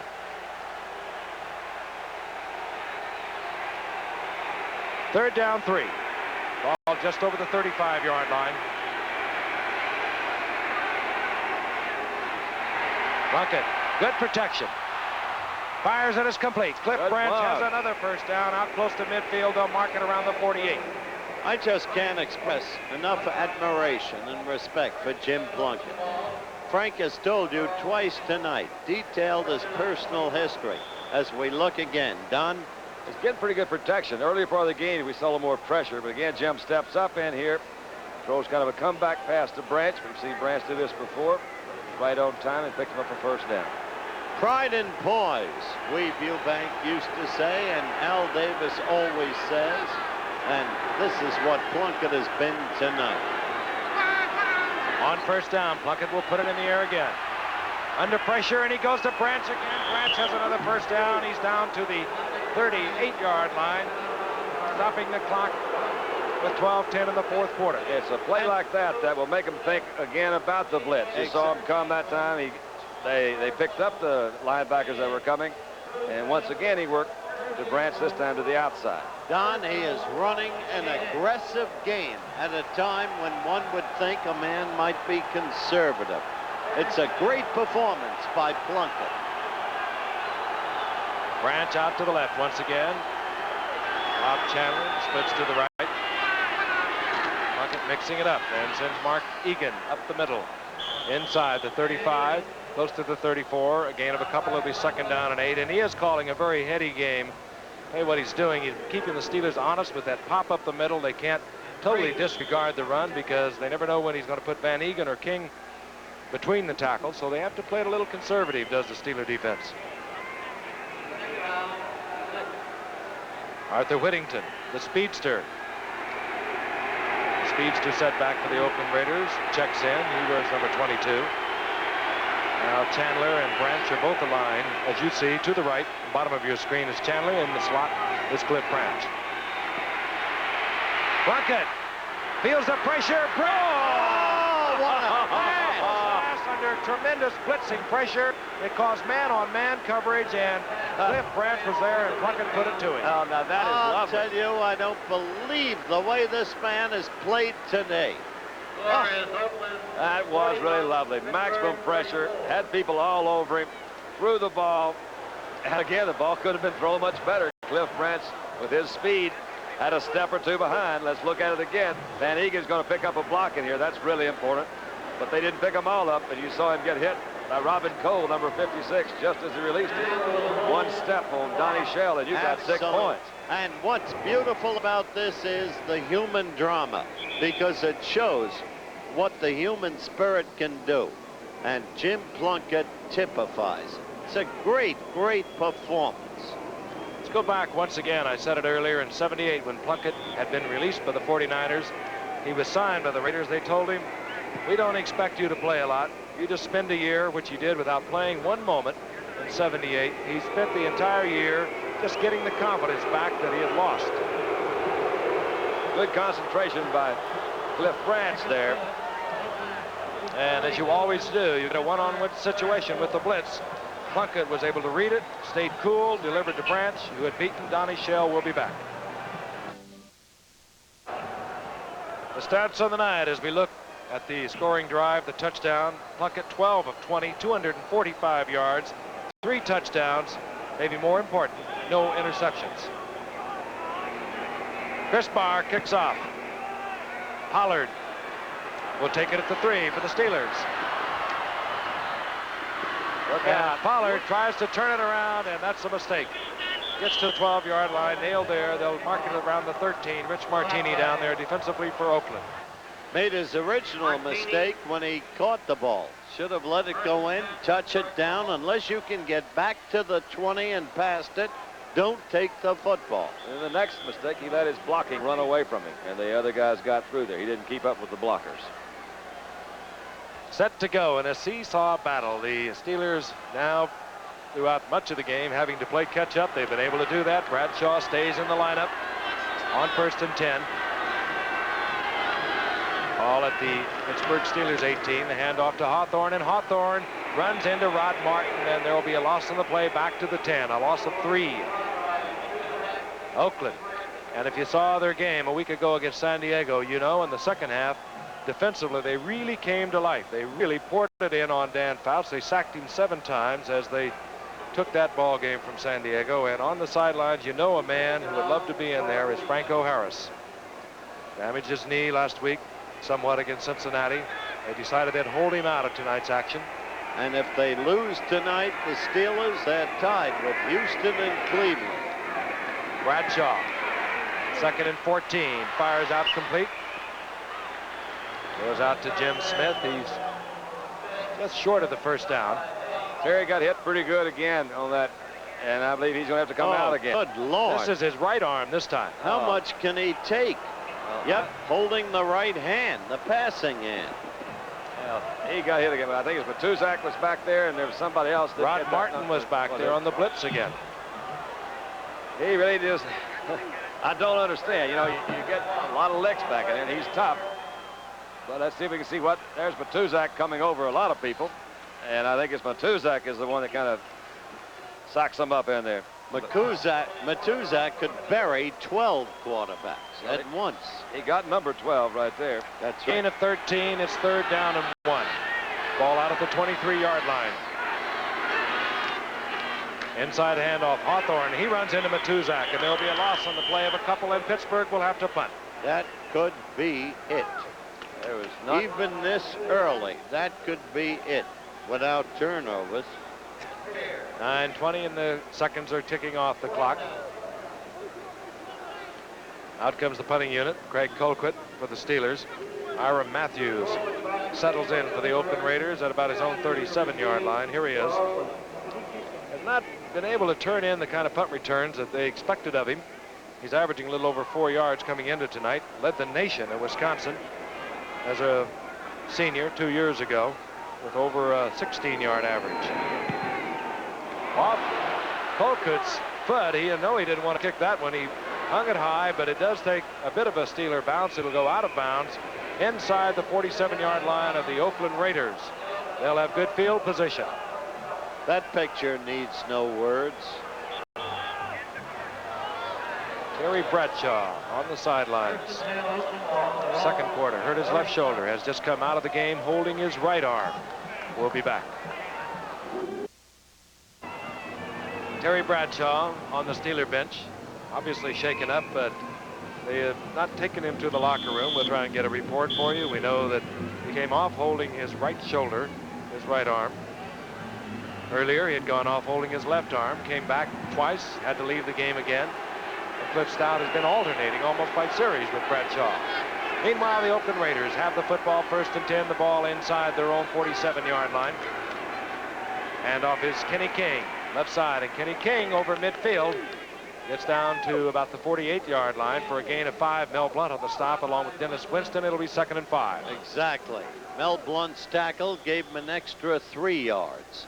So they had the big first down. As you look at Bradshaw, we learn that it is not just the shoulder, as Frank said, not just the arm, but the right thumb. A major problem now. We'll hope for a further report. 2nd and 5. And off Van Egan. Sprints to the outside and taken there by Donnie Shell, I believe just short of a first down. It'll be 3rd and short.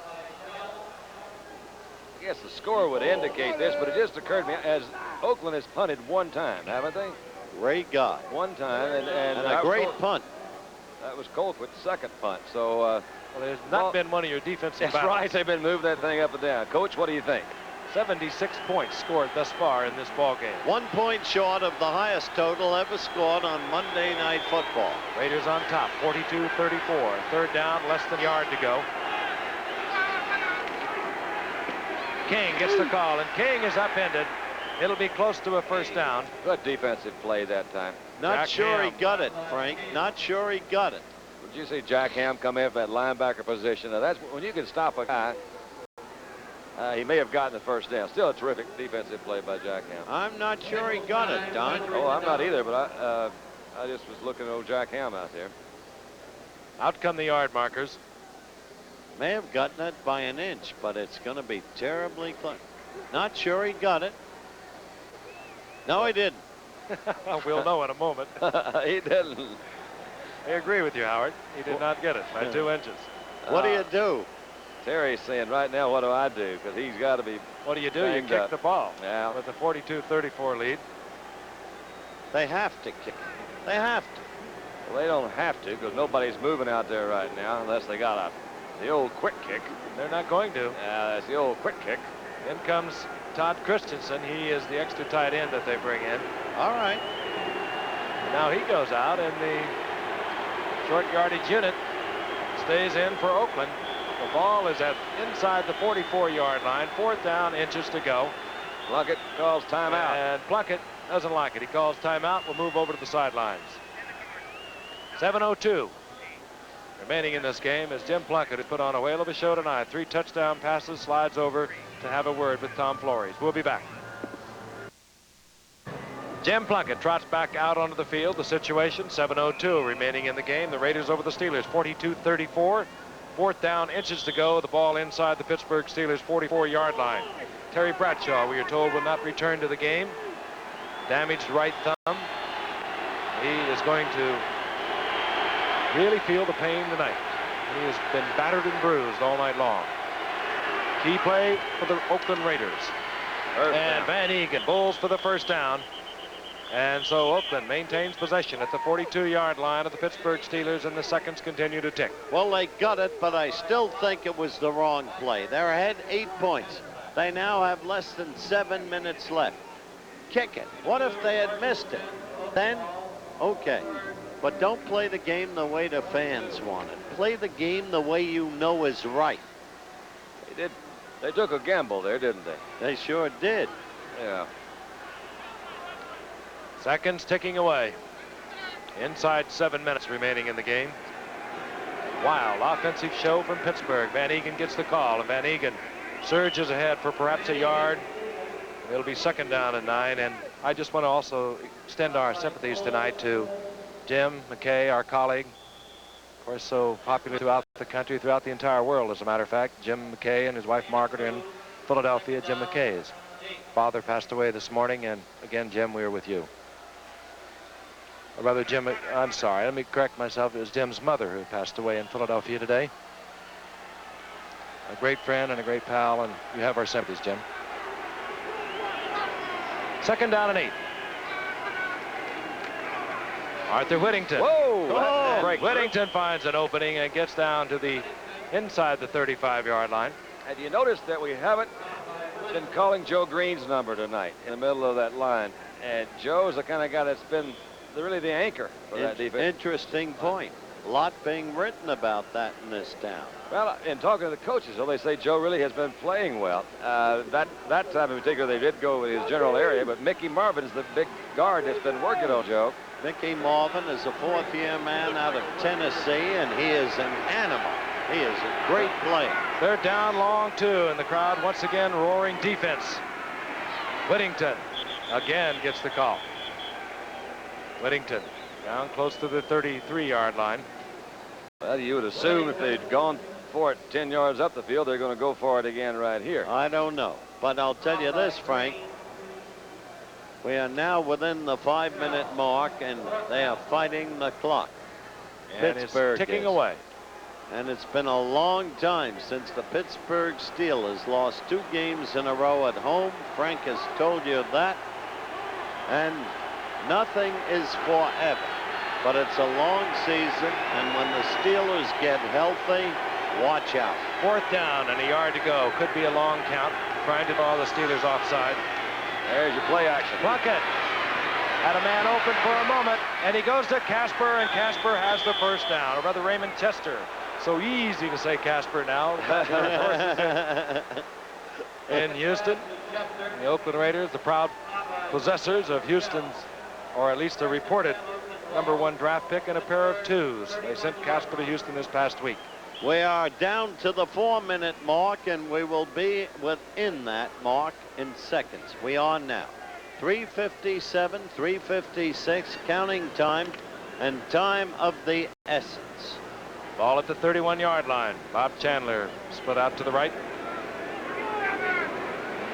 Time consumers, Kenny King 33, Van Egan 30. This is King. King, he's got some good moves back there. Inside the 30, down to the 27-yard line, a gain of 5. It'll be 2nd down and 5. And again, a reminder about college football coming your way this Saturday. NCAA college football regional doubleheader beginning live at 12 Eastern, featuring Illinois at Michigan. The second half of that doubleheader will be Navy versus Washington, plus a lot of other regional action, including Dartmouth at Cornell, Missouri at Kansas State, Maryland at Duke, Jackson State at Grambling, Florida State at Memphis State. College football right here on ABC. Let me tell you something, my friend. As one who has been there, you can't get a better game than Jackson State and Grambling. 2nd down and 5. Whittington stacked up inside the 25, short of the 1st down by a long 2. It'll be 3rd down and 2, and the clock continues to tick away. 2:42. In this great rivalry, as they begin their rivalry in the 80s, I said at the top of the telecast, maybe the best in pro football. I really believe it is. What a year of transition, as he puts it, for Al Davis. Oakland playing so challengingly, upsetting San Diego last week. And Chuck Noll fighting the injuries, fighting the turnovers. He'll be back.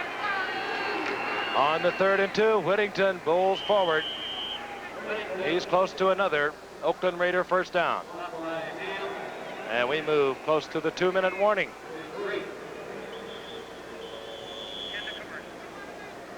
So they'll bring the yard markers in. That is the 2-minute warning, and we'll be back to see whether or not Oakland has achieved another 1st down. Art Whittington has picked up another Oakland Raider 1st down at the 21-yard line of the Pittsburgh Steelers. 2 minutes remaining in the game. The timeout situation, the Steelers have 3. The Raiders have 2. Frank, I'd like to say this, if I may. I've been in this business 28 years. The Pittsburgh Steelers don't need one single excuse. They've had to go into this game without Franco, without Stallworth, without Swan. Bradshaw got racked up. Lambert's been out since the 1st quarter. Anybody thinks the Pittsburgh Steelers are through is an imbecile. That's laying it on the line. Who brought that up? I don't know. Van Egan gets the call. If they think they've at least made a mistake if they think that about Pittsburgh. They'll be back with a great football. coach, with the greatest players in the game. Good Lord. We've had a good football game tonight. It's been really fun. I think Oakland is kind of getting themselves on track a little bit. They played well last week against San Diego. They're a good football team, but good points. Pittsburgh is, well, they're hurt. That's a tribute, I really believe, to Al Davis, who is spending most of his time in a court of law, but that's not relevant. This team, they can play anybody. Oakland using 12 plays to expire more than 7 minutes. Sends Arthur Whittington over the right side. More time will be used. And next Sunday, by the way, Seattle will move into Oakland. Oakland wins tonight, and they'll be tied with Seattle in a 4-3 record. 1 game behind the San Diego Chargers. Meanwhile, the Pittsburgh Steelers will be at Cleveland next Sunday. And that'll be a great showdown. Rutigliano has his men very much in the chase.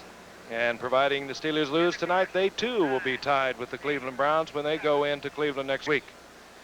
Timeout again. The Steelers are down to 2 timeouts. We'll be back. Back at Three River Stadium in Pittsburgh, Pennsylvania. 1:11 showing on the clock, and the Raiders methodically grinding on the clock. They have used over 7 minutes in this drive. Terry Bradshaw on the sidelines. Damaged thumb was the last time that brought Terry out of the ball game. 3rd down and 7. Ball on the 17-yard line. Steelers have 2 timeouts. And Van Egan gets the call, runs right into Mel Blount. There'll be a loss of a yard on this play. And we will anticipate the field goal unit now of the Oakland Raiders on 4th down. And if it's good, Frank, it'll be an all-time record. High score, total score for Monday Night Football. The previous record, 77 points. Last year, Oakland 42. An unbelievable performance by Stabler at that time. New Orleans 35. And in 77, Dallas 42. San Francisco 35. So that's 77 points. With a three-pointer now, Frank, we go to 79. Steelers down to one timeout.